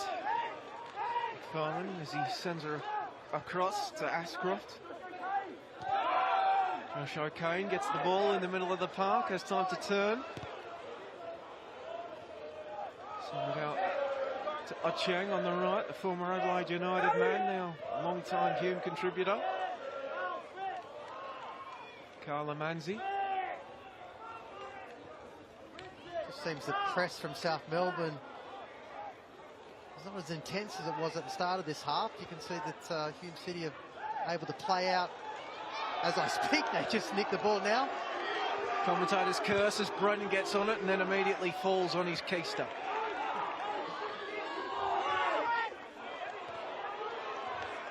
Turnover again, Brennan charging up the right flank, ball in. Sawyer couldn't get the proper contact on it, and it's claimed by Weir. Talk about the commentators curse. That's twice that they've stolen the ball in their attacking half. And it was always going to be hard, I think, for Sawyer there to get that ball on target. It was that far past that front post. 50-50 ball, sliding challenge, play on is the call. Brennan looking for Mikola, chest it down.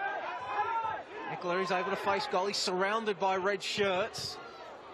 He's able to find Lampard on that left-hand flank. Ball in for Mikola! South Melbourne lead! Max Mikola with the go-ahead goal!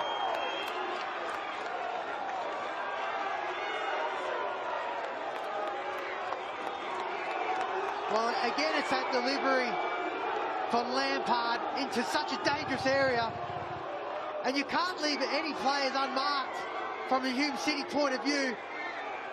And the substitute, Mikola, finds himself in acres of space where he's able to guide the ball. Here I thought that Hume City did really well to get numbers back. But Lampard had so much time to measure his cross.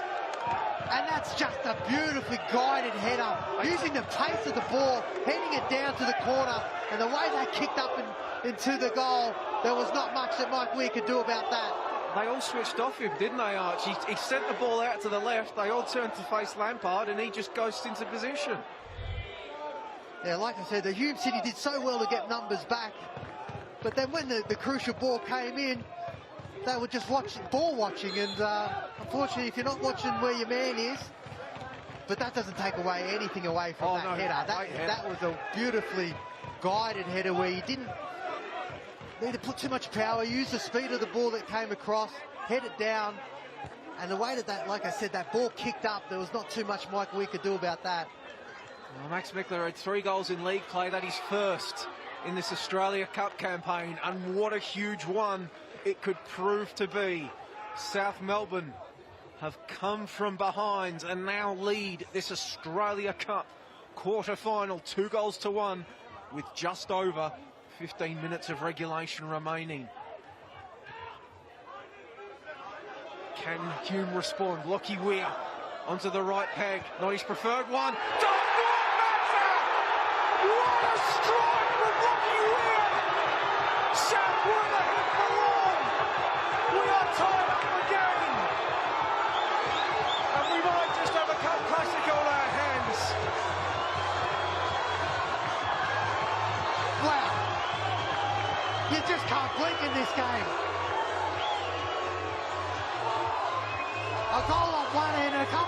later, the goal down the other.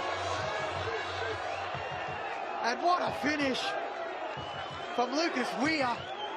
I thought the chance had gone because it was onto his favoured left foot. He's cut it back on his right.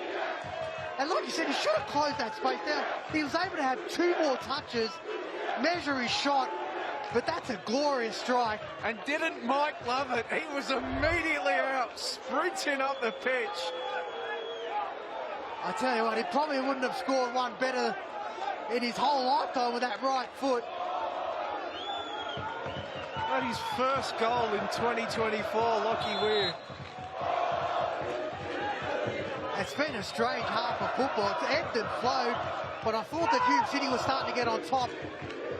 South Melbourne score that goal. And if you think that, you know, with South Melbourne getting in front again, they might just sort of knuckle down the hatches a little bit, but then Lucas Weir up the other end with a wonderful finish. South, meanwhile, made a change after that goal. Emil Payos, the former Melbourne City prospect, coming on, replacing Andy Brennan.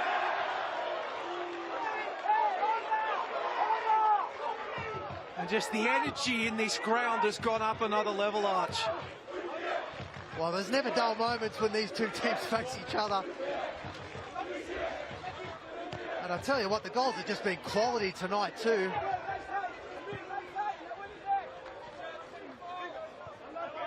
Both of these squads packed with talent, and they've been showing it tonight. Josh Bingham, Harrison Sawyer, Max Mikkola, and now Lockie Weir.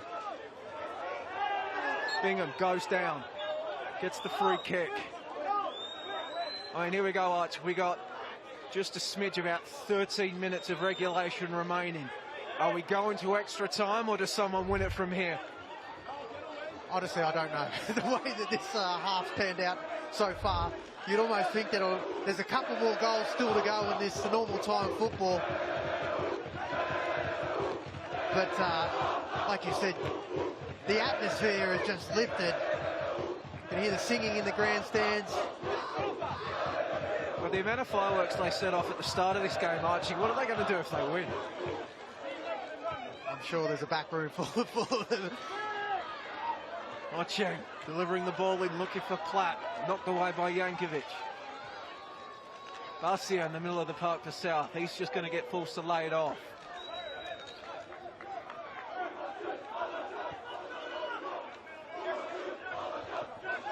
Lacey, clever touch to find some space for Painter Andrews.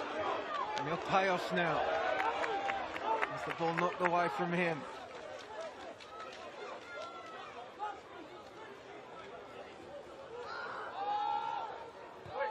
Introduced him as a former Melbourne City prospect, Emil Payos, which he is, but he spent some time in Belgium.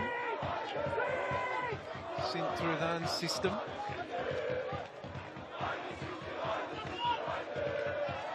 I spent some time in Belgium, and St Truiden was one of those clubs where they looked to use their youth players. Even Kevin Muscat was there in Europe for a little while. Carlos Salvatore is his assistant. Yes. Such a great league to develop young footballers. You can see what Jordy Moss there. Max Ballard just moving over there from the Mariners. A lot of talk about his Socceroos potential in the months ahead. Yeah, he's helps that he's playing at Arnie's former club. Yeah. Really? Wow. Zach Broder. Sorry, that's the Dutch league. What am I talking about?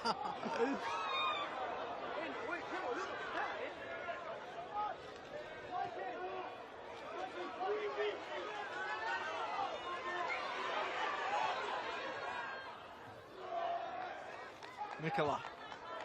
Close down by Ocheng. Well, that ball's bouncing through. Sawyer's going to give chase. Harrison Sawyer trying to cut back inside. Sawyer brought down. No penalty. Strong challenge is the adjudication from the referee. Sawyer doesn't look like he's complaining. Well, he did well to cut back, and the ball just sat up nicely. It's a good challenge. It's a beautiful challenge. And we talked about that long throw from Mikkola. It was on show there. Just seemed to take off with that wind.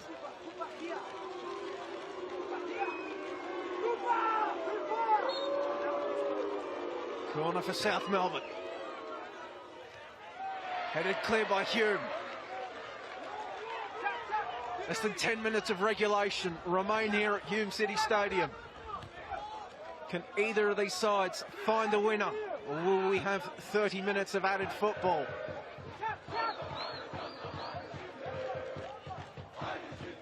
Ball whipped in low. Sent clear by Hume. Marcia. Crossfield ball. Oching's head is sent straight back into the danger area. It's going to fall, is it? No! Bernardo can't make proper contact. Yeah, Ocheng just got up early and the ball just held up in the air and he went to head it and headed backwards. Just didn't seem to fall to a South Melbourne player. Hume City escaped one there. And this is where both teams need to really switch on.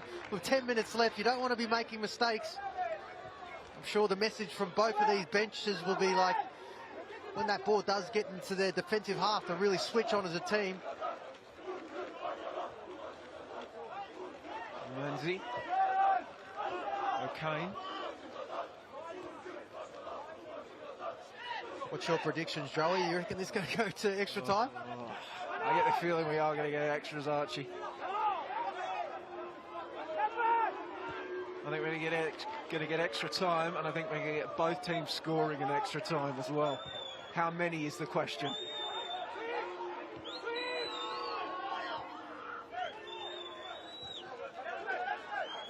Can either of these sides find a winner in the 8 or so minutes of regulation remaining? It's been a fierce battle as South Melbourne whip the ball into the top of the box, not met. Now it's met by Lampard.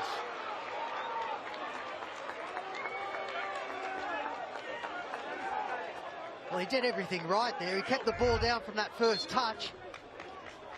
And that power just, with the wind, just took it over. It was great work out in this road from the subs that just came on.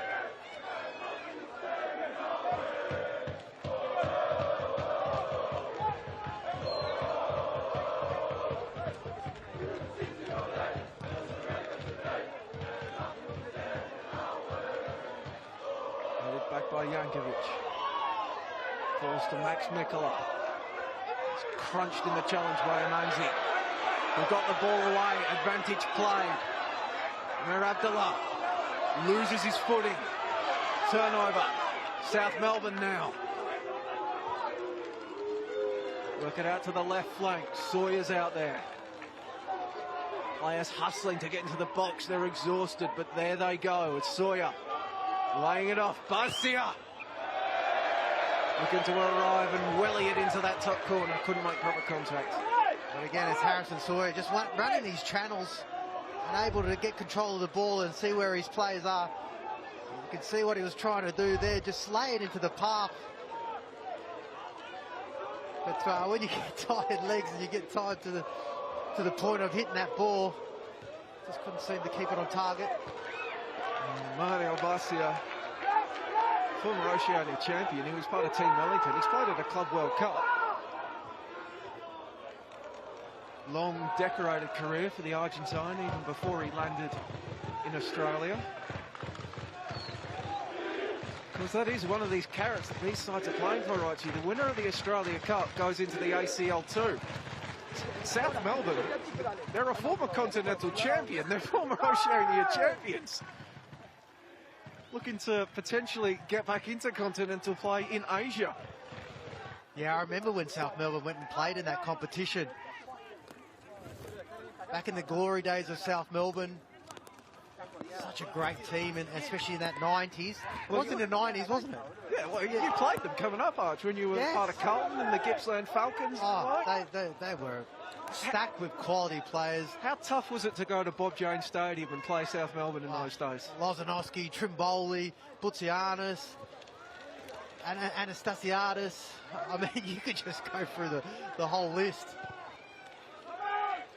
Vaughan Coveney as well. Vaughan Coveney, Michael Casija, Billy Damianos. I mean, I could just go through them all.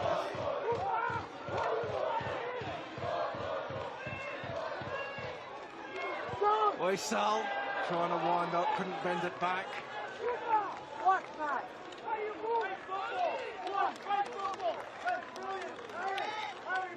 Such a decorated club, South Melbourne. Like you said, those days at Bob J were amazing. Just look forward to playing at them. And 9-time Doherty Cup winners, 2-time NSL Cup winners, South Melbourne. So a proud cup history. Hume's lone major trophy, a Doherty Cup.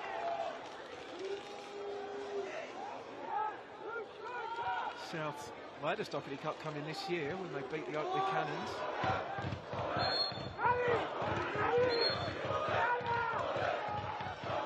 So great to have that historic trophy continuing to be contested in Victoria.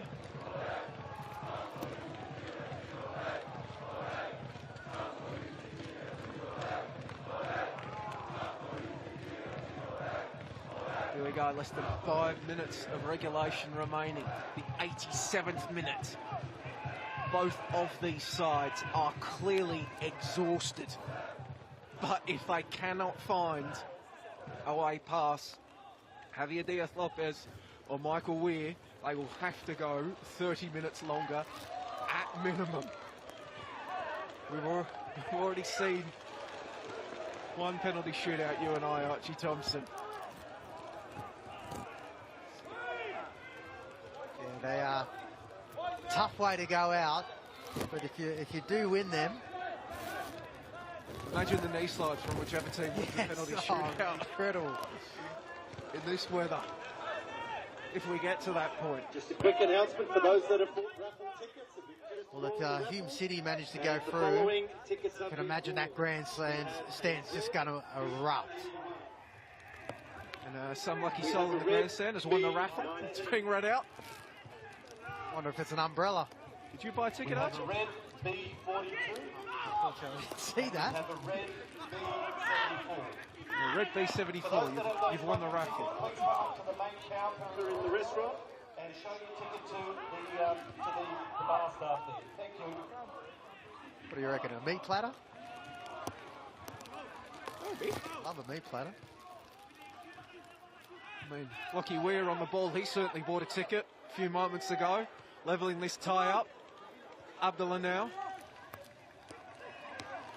Sending it out to Platt on the right. He's surrounded by Da Cheung. Decent delivery in, headed clear by South. Sawyer goes to get it in front of Fletcher McFarlane. Both sides battling for it. Spills out. Peter Andrews sold his teammate into trouble. Oysal cutting the ball back to the top of the box. Can the shot get off? Blocked away. O'Kane. Oysal swung the boot at it, but not the power needed to beat Javier Diaz-Lopez.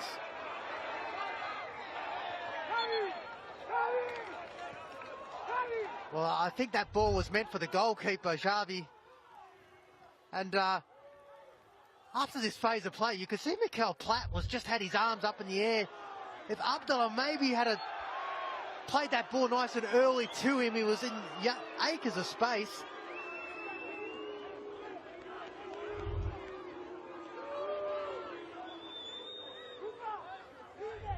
Free kick for South Melbourne. Late on in this Australia Cup quarter-final, the 90th minute. South have won a game here at Hume City Stadium after the 90th minute this season.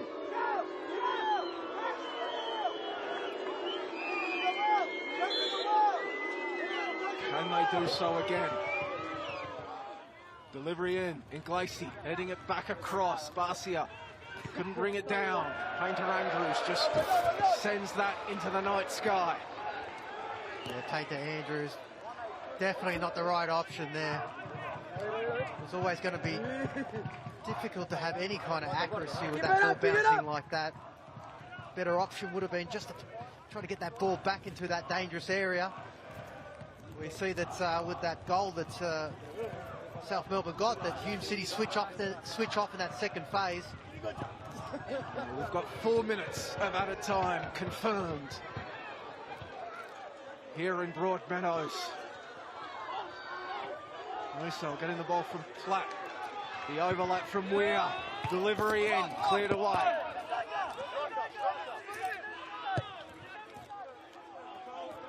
South get it out in the Sawyer direction.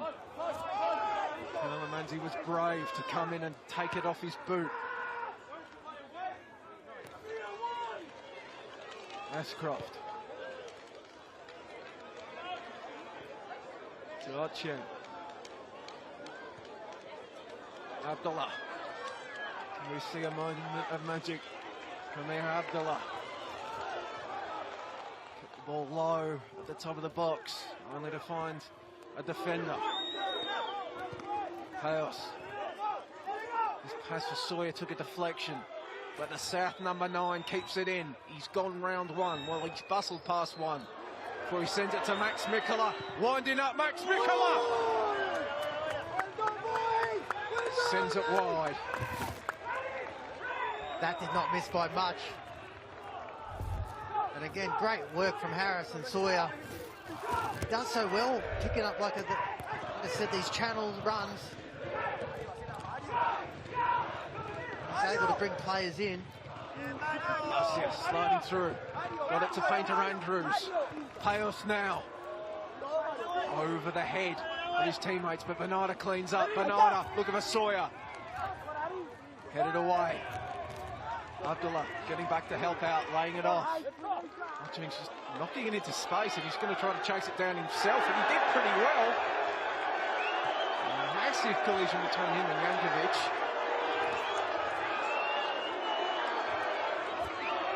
That was a big hit. Oh, you can see both of them were committed to that challenge. And Jankovic sort of slipped as he went into that challenge too, but that's a big hit. Remember, he just got it on the hip there. It was just week 1 of the NFL season, maybe. Jankovic just stayed down. Well, I tell you what, if there's no A-League clubs, there's got to be NFL clubs looking out for some of these players, because that was a big hit.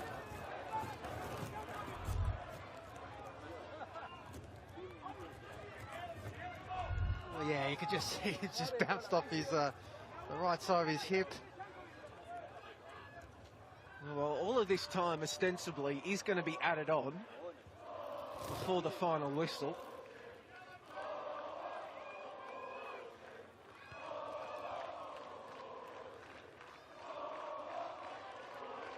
All those Hume fans over there in the grandstand, I'm sure, with nothing but encouragement to Jankovic as he tries to get back to his feet. They've been up and about all night.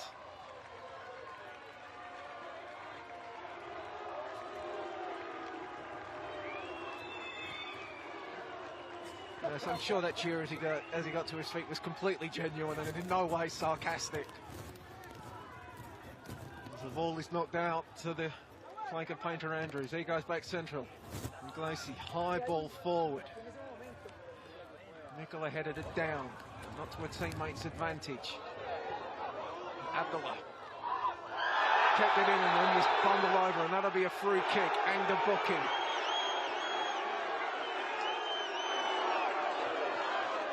Knew it immediately to Jankovic. He didn't even bother to look at the referee. Yeah, he knew he was in trouble. Wow, he had no eyes for the ball there. Fired up, I would say, after that Ocheong challenge. That one looked more like an AFL hip and shoulder though than an NFL one. Well, what have we got? We've got AFL, NFL. Got the NRL finals. I don't know if they could draft any players in, but you can see how much it means for both of these teams.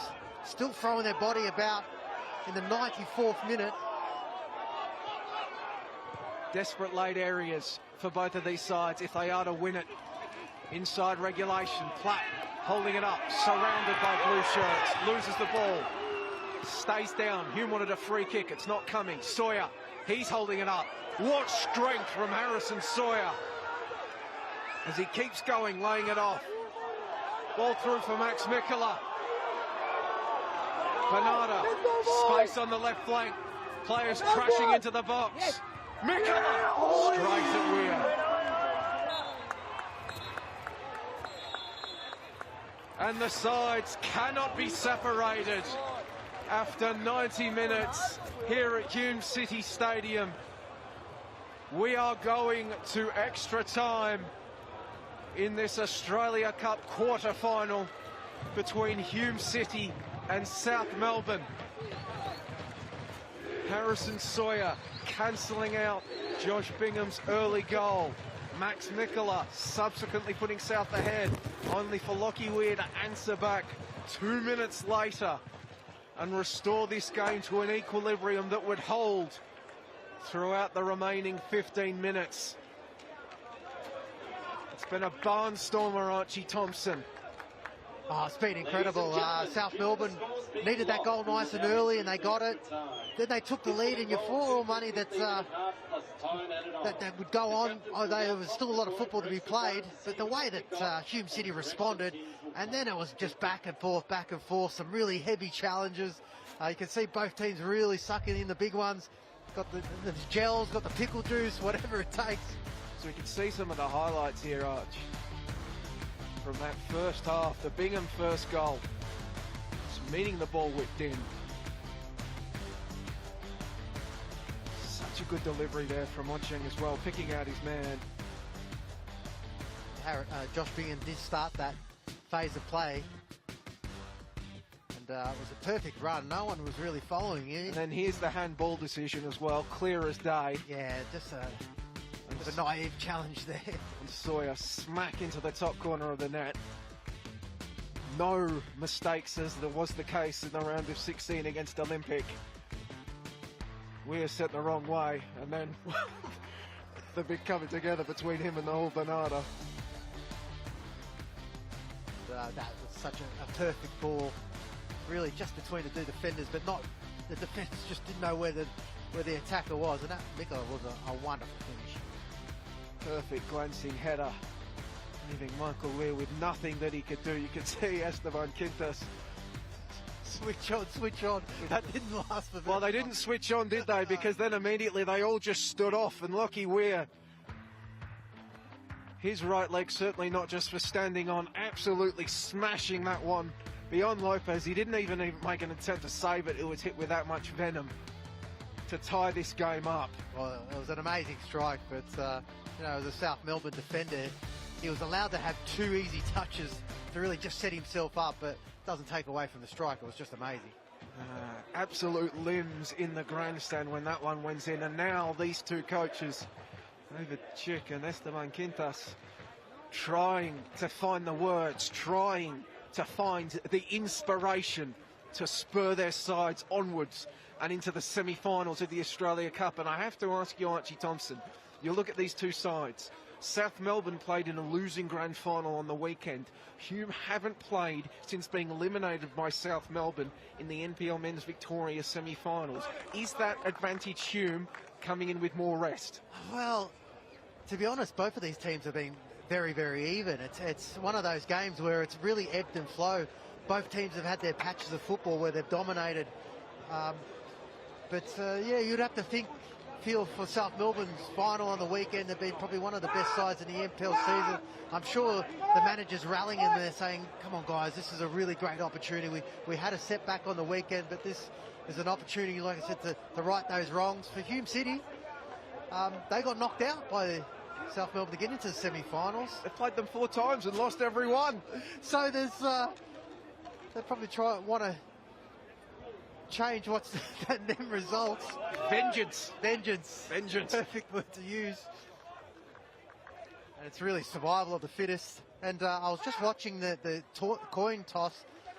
Harrison Sawyer immediately went to the end where the wind was blowing, so hoping to take advantage of that first half of extra time by using the wind. So the sides won't switch ends. It will be South Melbourne kicking from left to right of your screen in this opening half of extra time. 2 15-minute halves of extra time plus stoppage time. And then, if a winner has not been found by the end of that half an hour, a penalty shootout. And South Melbourne are also getting set to make a change here. It'll be Mac Hilson coming on in place of Cooper Halfpenny. So, Mac Hilson, he's a Bendigo boy, a Bendigo City prospect. A lad from regional Victoria.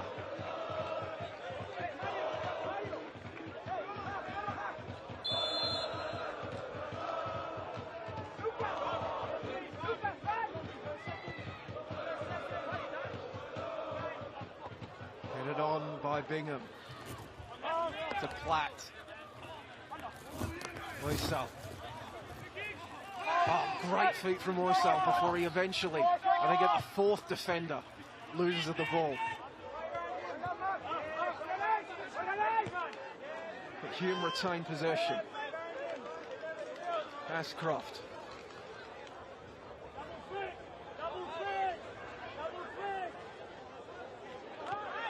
Surprising that Hume City haven't caught on their bench just yet. I know that South Melbourne's made a few changes. And we thought maybe we'd see a change when Bingham went down with a, well, look, that hamstring injury, but he soldiered on. Both sides missing key contributors in this one. Oscar Coulson not out there for Hume, Lloyd Isgrove not out there for Hume, so I guess David Chick deciding that he'd rather just roll with the ones that brought him to the dance, such as Platt. He couldn't get on the end of that one. He read that ball perfectly there. He needed to, because Mikael Platt was just running onto that pass. It was perfectly weighted.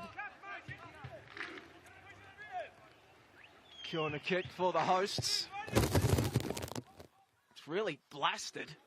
Mundy's going to have to go and fetch it. Kept company by Jack Painter-Andrews. Another ball is whipped in. Platt's in the vicinity, but he couldn't launch himself at it before it landed into the waiting hands of Javier Diaz-Lopez. Ochang, that looked like a very tired cross. And again, it was probably difficult really with the conditions. I was hoping maybe just to float it around that 6-yard box and see where the keeper, keeping in two minds whether come or go.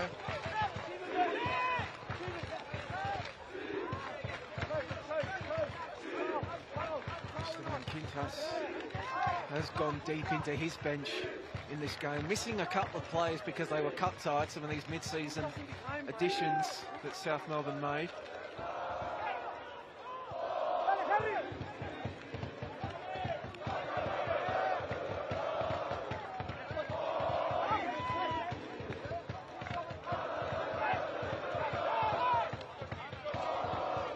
Kane, his head to Amanzi.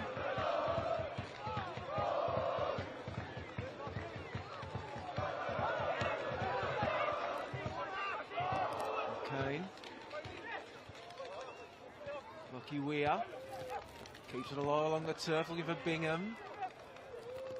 Whistle to Lockie Weir. Hugh just remaining patient, looking for the angles, the avenues to play that killer pass. Bingham makes a run, indicating where he wants it. It's ignored. Instead goes to Platt. Josh O'Kane. Just hear David Chick from the dugout. Relax, just keep playing.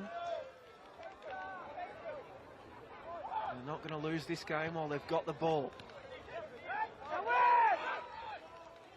O'Kane to Platt. And still Hume retain possession.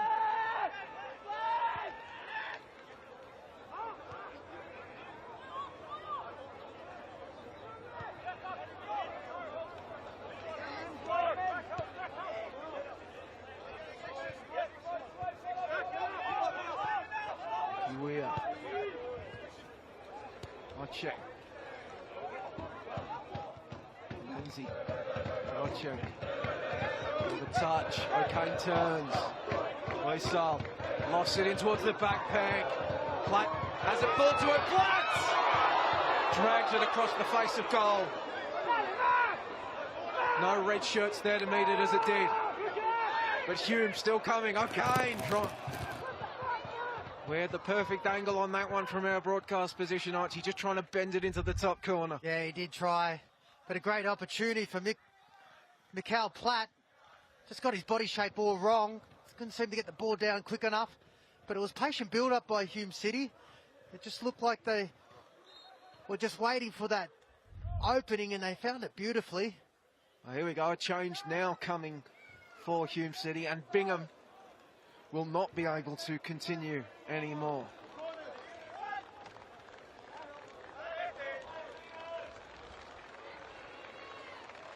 The Hume skipper will make way.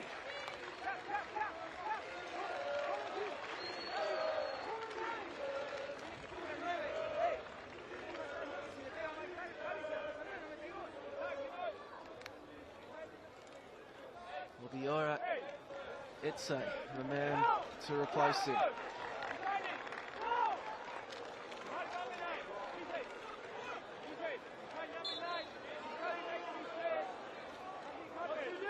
So the youngster, the 19-year-old midfielder, he joins mid-season from Western United. He's another country boy out there. Played for your former club, Archie, Murray United. Actually, I was just talking to his dad before the game. Was he confident? Well, he was at West United. He came here to obviously play some more football. A talented young player from the Alva Wodonga region, and probably would have learnt a lot being in that West United setup. He's going to have to defend here as South Melbourne work the ball forward. Max Mikola, who's been a threat ever since he came on, got South second. It's straight down the throat of Basia.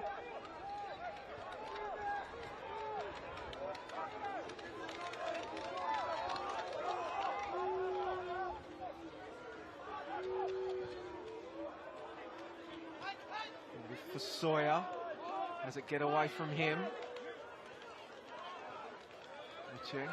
Out to Abdullah. Pokes away from him for a Hume throw-in.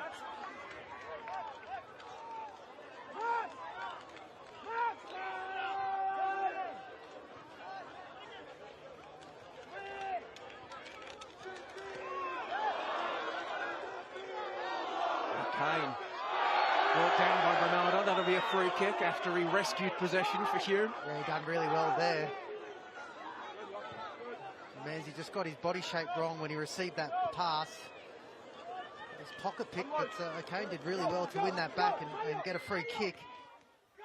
There were a number of South Melbourne players around him too. Lucky Weir kept his head, laying it off. Fletcher McFarlane.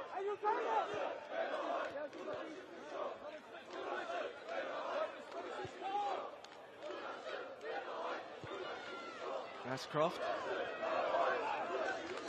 Put it out to Ocheng, who's closed down quickly. Good enough to ensure that his side can keep possession. McFarlane. Getting it to Abdullah, first time ball for Platts. Back to Abdullah. Itzy.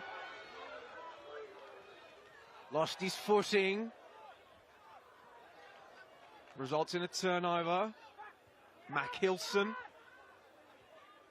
to Mikola. Just a degree of sloppiness coming into this game, Archie, as it goes on. Fatigue really beginning to show. Yeah, the intensity is certainly slowed down. Usually when they do have possession, both these teams, the ball movement was quicker early on in the game, but you can understand that getting the extra time, these boys will be starting to feel the heavy legs. Painter Andrews kept that one in. Hilson challenged and saw the ball go out for a Hume throw-in, but South are going to win it straight back. Harrison Sawyer, what a turn! And then trying to open up and have a shot, doesn't come off, and here we go. Transition potentially for Hume. The crowd rises as Platt gets on the ball. Abdullah in support. Loisal as well. Platt forced inside. O'Kane trying to skip through. The ball poked clear of him. And it will roll out for a corner. Well, again, it's up one end from South Melbourne Thought that Harrison Sawyer just one too many touches. He had the opportunity to really pull the trigger, but then it goes down the other end. You can see a few players bent over, starting to stretch the legs. But Mikael Platt just came into a heavy area of South Melbourne players. Was probably looking to come in and bounce a 1-2, but O'Kane again did well to win them a corner. Abdullah getting set to deliver this one in. It's an inviting one, but Sawyer just such a mammoth body to try to avoid when you're sending these ones in. He's deflected over 3, 4 or 5 at this point. Yeah, he's such a big boy. He's so handy in these sort of situations. Another opportunity for Hume. It's another good delivery, but again, Sawyer with the defensive header, this time to the advantage of a teammate in Max Mickler. And look at Sawyer go! He wanted the return pass. It was away from him and in the direction of the substitute, Mac Hilson, and he couldn't close it down. Hume substitute. Easy, sends it central. Abdullah gets it from O'Kane. Sends it back. Josh O'Kane, he's done well there. Jankovic closes him down. Walks backwards. Torcheng. High ball in. Platty's there. Nodded on. Oisal! Oisal! Oisal! Shot blocked! And Sawyer was coming from an offside position. Well, that was just an incredible block by Inglise. Again, he's made another great save because the ball fell just kindly. Lovely little touches. Oh, it's a great sliding it's a challenge. Great challenge. And if he wasn't there, that looked like it was going to nestle in the bottom of the corner of the goal.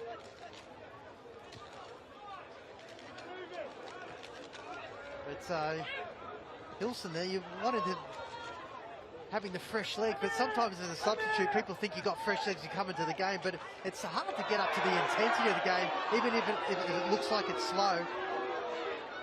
Just the stakes as well as a youngster being thrown on in a situation like this.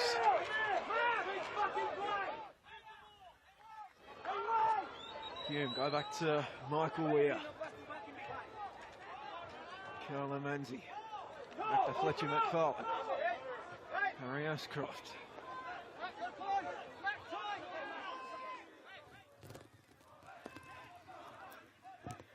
Mohamed Oisal. Lockie Weir. Hume retaining possession to the applause of their dugout. Now they can poke and prod on this right flank. Central now. Josh O'Kane. Switch of play to Lockie Weir. He's close down. Torcheng has inverted. Easy. Has it go behind him. South just boot it clear. And they're in no hurry to get out and press.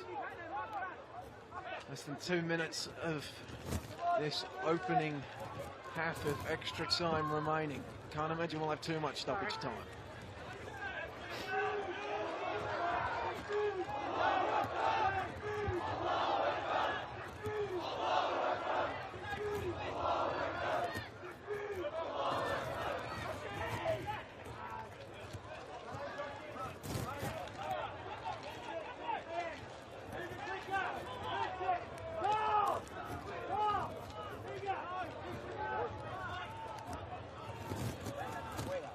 Torcheng has found himself a bit of space on the right, combining with Abdullah. Torcheng goes past one, closed down by Lampard. Just sort of shoved Mikola. Advantage played as the ball is knocked out. Sawyer again trying to hold the play up. Couldn't combine with Bernardo, but retained possession. Ball will fall to O'Kane. See, still going, and then just skying that one over the crossbar. Yeah, he saw the field open up in front of him. There's probably no really other option for him but to take the shot. But when you're going at that speed and you're sort of falling away, really hard to hit that target. And you can see with Harrison Sawyer over there, when he just gave up possession, there was no one really moving for him. And that's, like you said, we talked about this coming in the extra time, how much of that game will have affected them on Saturday. Grand final, as we get the confirmation, just 60 seconds at a time. The ends of this first half of extra time, still scoreless.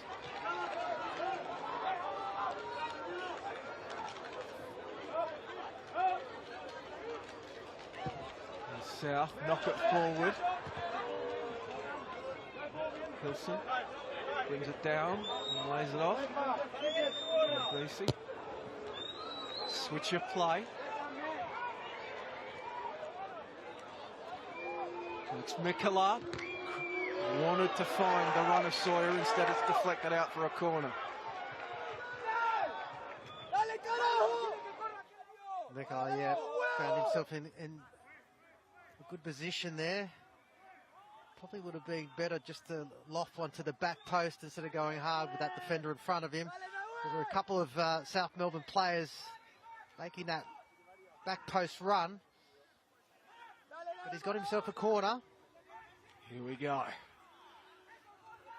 Can South find a breakthrough just before the halfway mark of extra time? Decent delivery in. Weir with the big punch. And that was all that was written for one half of extra time here at Hume City Stadium. And it remains scoreless. And the shadow of penalties begins to descend across Hume City Stadium, just 15 minutes away. And Archie Thompson, well, looking at the way things are going, Arch, if one of these sides was to avoid that, get that goal that would win it inside 120 at this point, who is it? Well, you'd have to say probably Hume City. They just looked the stronger. They were more comfortable on the ball, more patient in their build-up, getting a lot of those balls into that penalty area. And if it wasn't for Inglis there, that was just an amazing stop there. He blocked that shot that looked goal-bound, but didn't really have too many chances up their end. You can see the reaction. Oh, Mehmet Oysel, he knew. Definitely knew. I mean, he's been a junior at this club. He's come up through the academy. Those are the moments you dream of.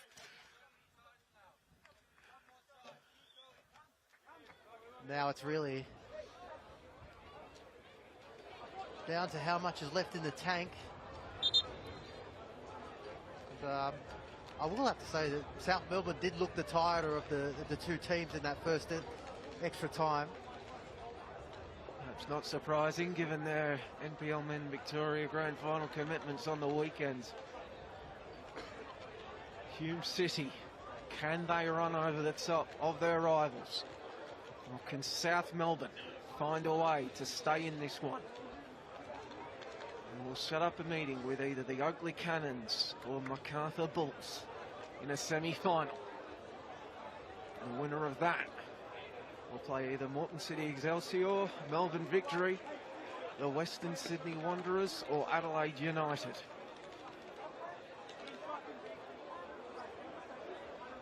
I mean, I have very little doubt, Archie, that South Melbourne, Hume and Oakley, you ask the three of them, they'd be wanting Melbourne Victory. Yeah, 100%. 100%.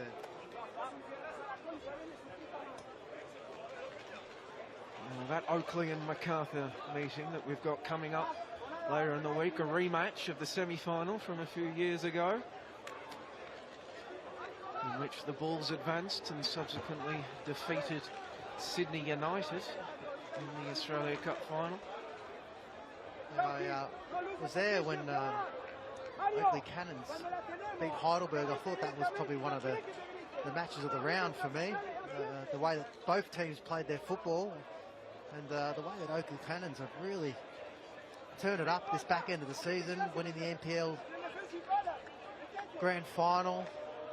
And they'll be up against it against the MacArthur side that's had to come back against Newcastle, and I thought both of them teams were exciting to watch. And of likely the beneficiaries of a few more days' rest in South Melbourne.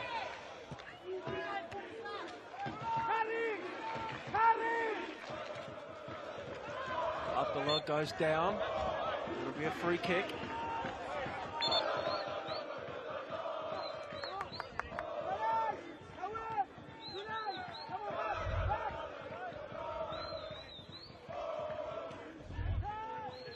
Not too many complaints Neil Payos or South could have about that one.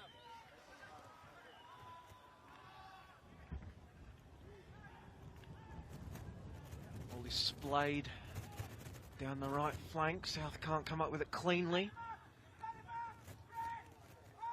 Back to Weir. Mikola charging him down. That'll be offside if the referee looks up. Yep, there we go. Coming back from an offside position. And there we go, South. No, Hume preparing another change.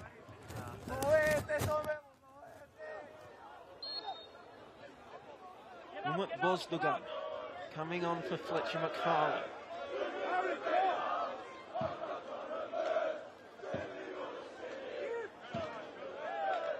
So Umut Bosdogan, he has one goal in 2024. Back in round 22 of the NPL Men's Victoria season in a 4-2 win over Dandenong City. Debuted for Hume in 2018.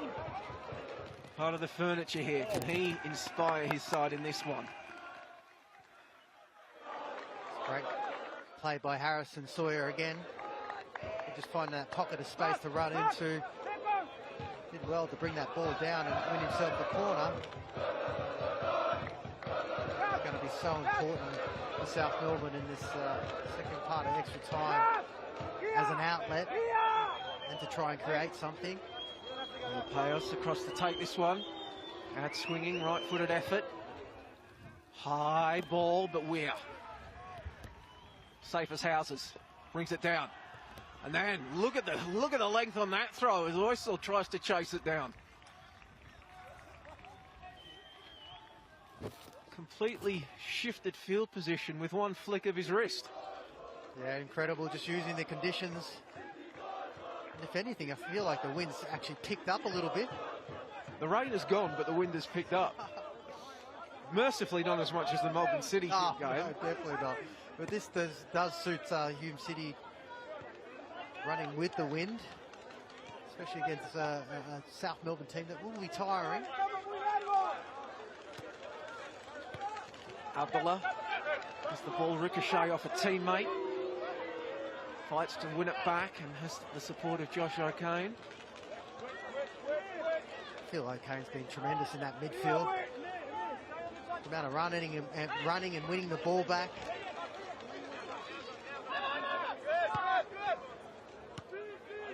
He knocks it down for Platt. He tries to send it back with his head. Easy. Tucked away by Yankovic. Bassi was in the vicinity as well. Is Hilson onside? Doesn't matter, because he's going to just see that one run through for Weir, and then, after much delay, the flag is indeed raised. Yeah, Hilson there. You could see the South Melbourne manager was perturbed. Just saying, you've got to look across the line if you're making forward runs. And people at home are probably listening to me say that and go, well, Archie, you were offside 100 times. But, you know, you've got to sometimes gamble, but that one was just a little bit too much. Ocho lays it back off to the newly introduced Bosdogan. Manzi plays it forward. Oysel, turnover. Hilson, first time ball.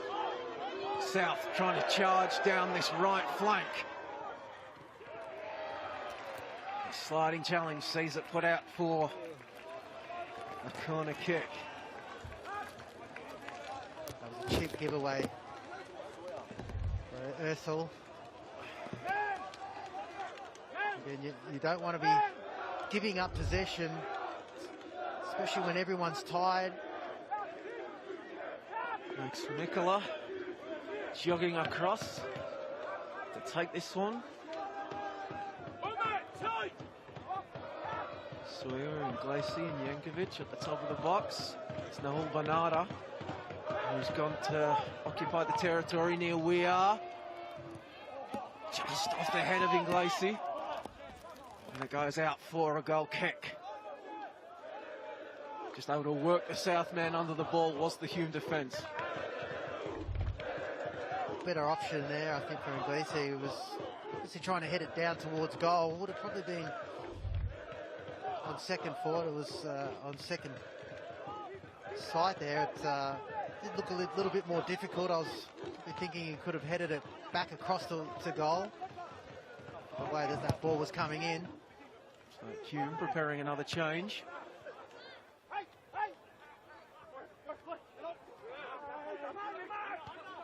Assistant coach Craig Filer just submitting the paperwork.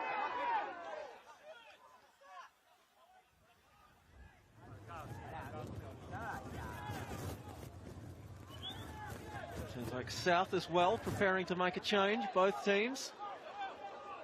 Turning to their benches. Meanwhile, though, back on the pitch, Sawyer trying to just make something happen.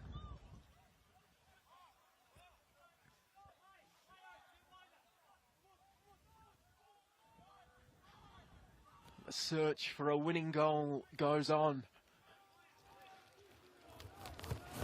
Just about 8.5 minutes to go before we will be forced to go to penalties.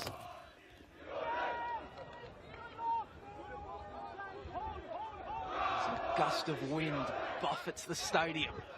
And we hear it on the effects mic as Hume switch the play across. Osdugan knocking it forward in the flat direction. Him and Yankovic are out of their feet and they'll just watch it roll past them and out.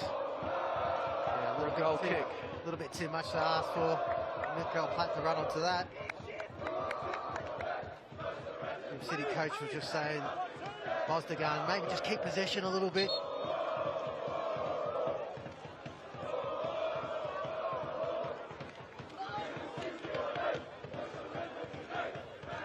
Change for South Melbourne. Christian Inglacy coming onto the park. He's the brother of Lucas.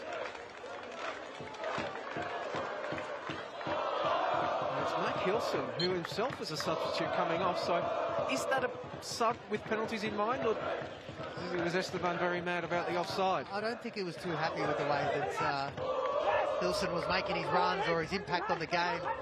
He did shout immediately as the sub was made, Harry Striker, so... But, you know, he might have penalties in mind, but I know that he wasn't too upset. He was upset with the contribution, and you could see when the player actually walked past him, there was no handshakes.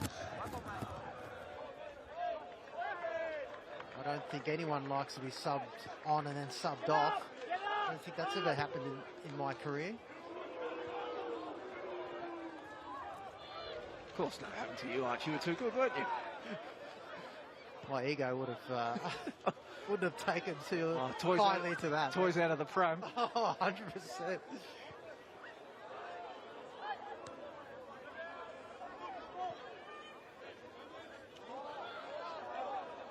Both sides appealing for it. It will be South. They get the throw in.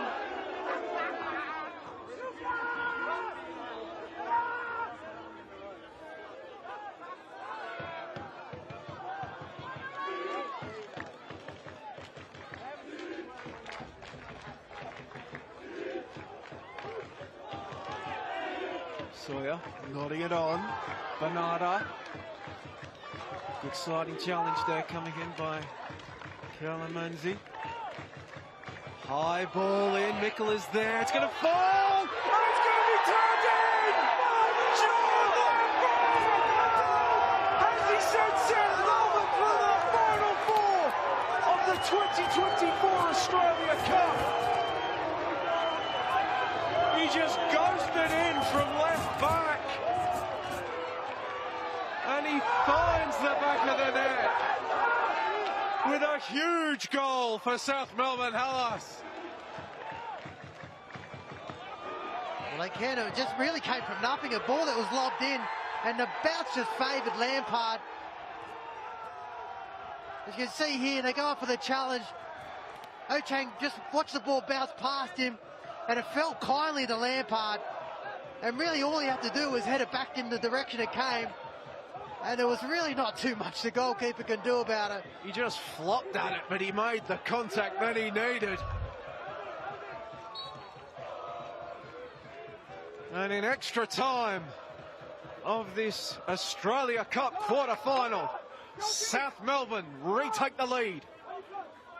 5 minutes remaining. It took Hume 2 to equalise last time. Can they find another one?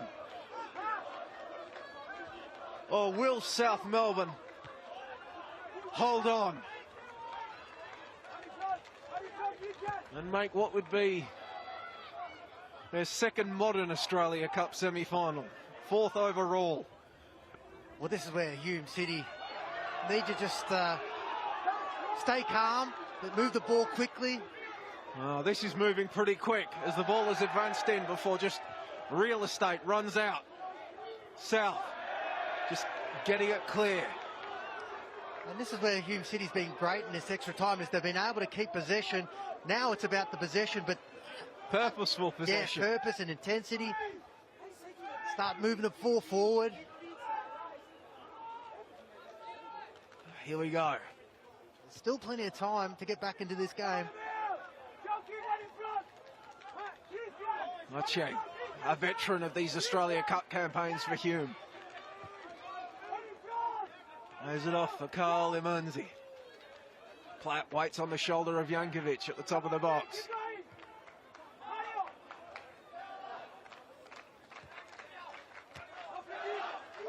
Hume remaining patient. Postelgun lays it off for Abdullah to Ochang. Platt trying to just hold it up and lay it off. Cummings together, and here comes South Melbourne. But Bernardo's ball intended for Sawyer is picked out.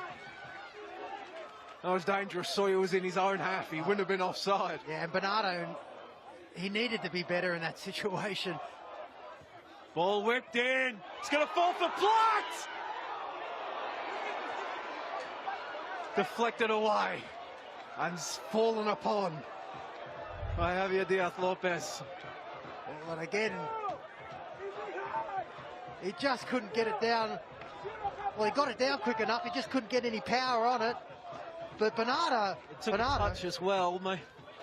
But Bernardo with that opportunity there, I mean, he had so much space in behind. He didn't really need to get it to his foot, to his feet. Can Sawyer chase this one down? Manzi does well. Lays it off for Ashcroft. Back to Michael Weir. Just about 90 seconds of extra time remaining now. Hume running out of opportunities.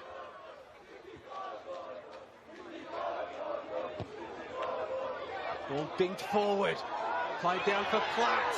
Can he get it out from under him? Platt putting it over the crossbar. Again, it was his favoured foot there. I almost felt like he could have taken it first time with his right, but he shifted it to his left and just couldn't keep it down. That's two chances that sort of fallen to his weaker foot.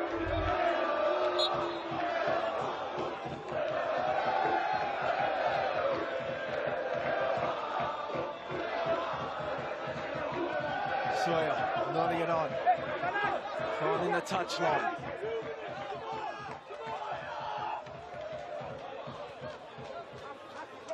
Hume assistant Craig Fowler yelling 2 minutes. Maybe that's an indication of how much extras we'll get at the end of this. I think fourth official Lockie keeper's heard because he looked straight up when I said that. Nice little flick on by Abdullah. Ball in for Platt. Platt!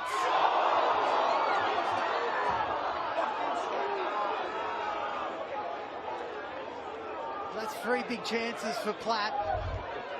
And it's only 1 minute of added time. And just before this, the ball got played into his stride there, but I just felt like again he could have taken that nice and early instead of waiting for the defence to get back and get that contact. Just made the angle even more tougher to get any sort of shot on target. South Melbourne less than 60 seconds away from a semi-final in the Australia Cup. Hume 30 seconds away from their 2024 campaign. A record-setting one in the NPL Men's Victoria from coming to an end. Unless they can fashion something. O'Kane, he's been fantastic. Can he spur them on? He switches the play across. Back to O'Kane. Digging the ball. Platt's gone to the back post. Headed away from him. Is that it? Max Mikkola gets on the ball. Charging forward. Sawyer's pointing where he wants it. He wants to take it to the corner. It's all over! South Melbourne are into the semi-finals of the Australia Cup. This proud club, this historic club, will be amongst the final four of the 10th anniversary of this fantastic competition. They went behind early. They fought back. They went to extra time, and then Jordan Lampard heading them through. Wow, just an incredible game of football. You can see every single player is out on their feet. Hume City had a number of chances to get back into this game. But they could not do so, and it ends in this Australia Cup after extra time. South Melbourne 3, Hume City 2.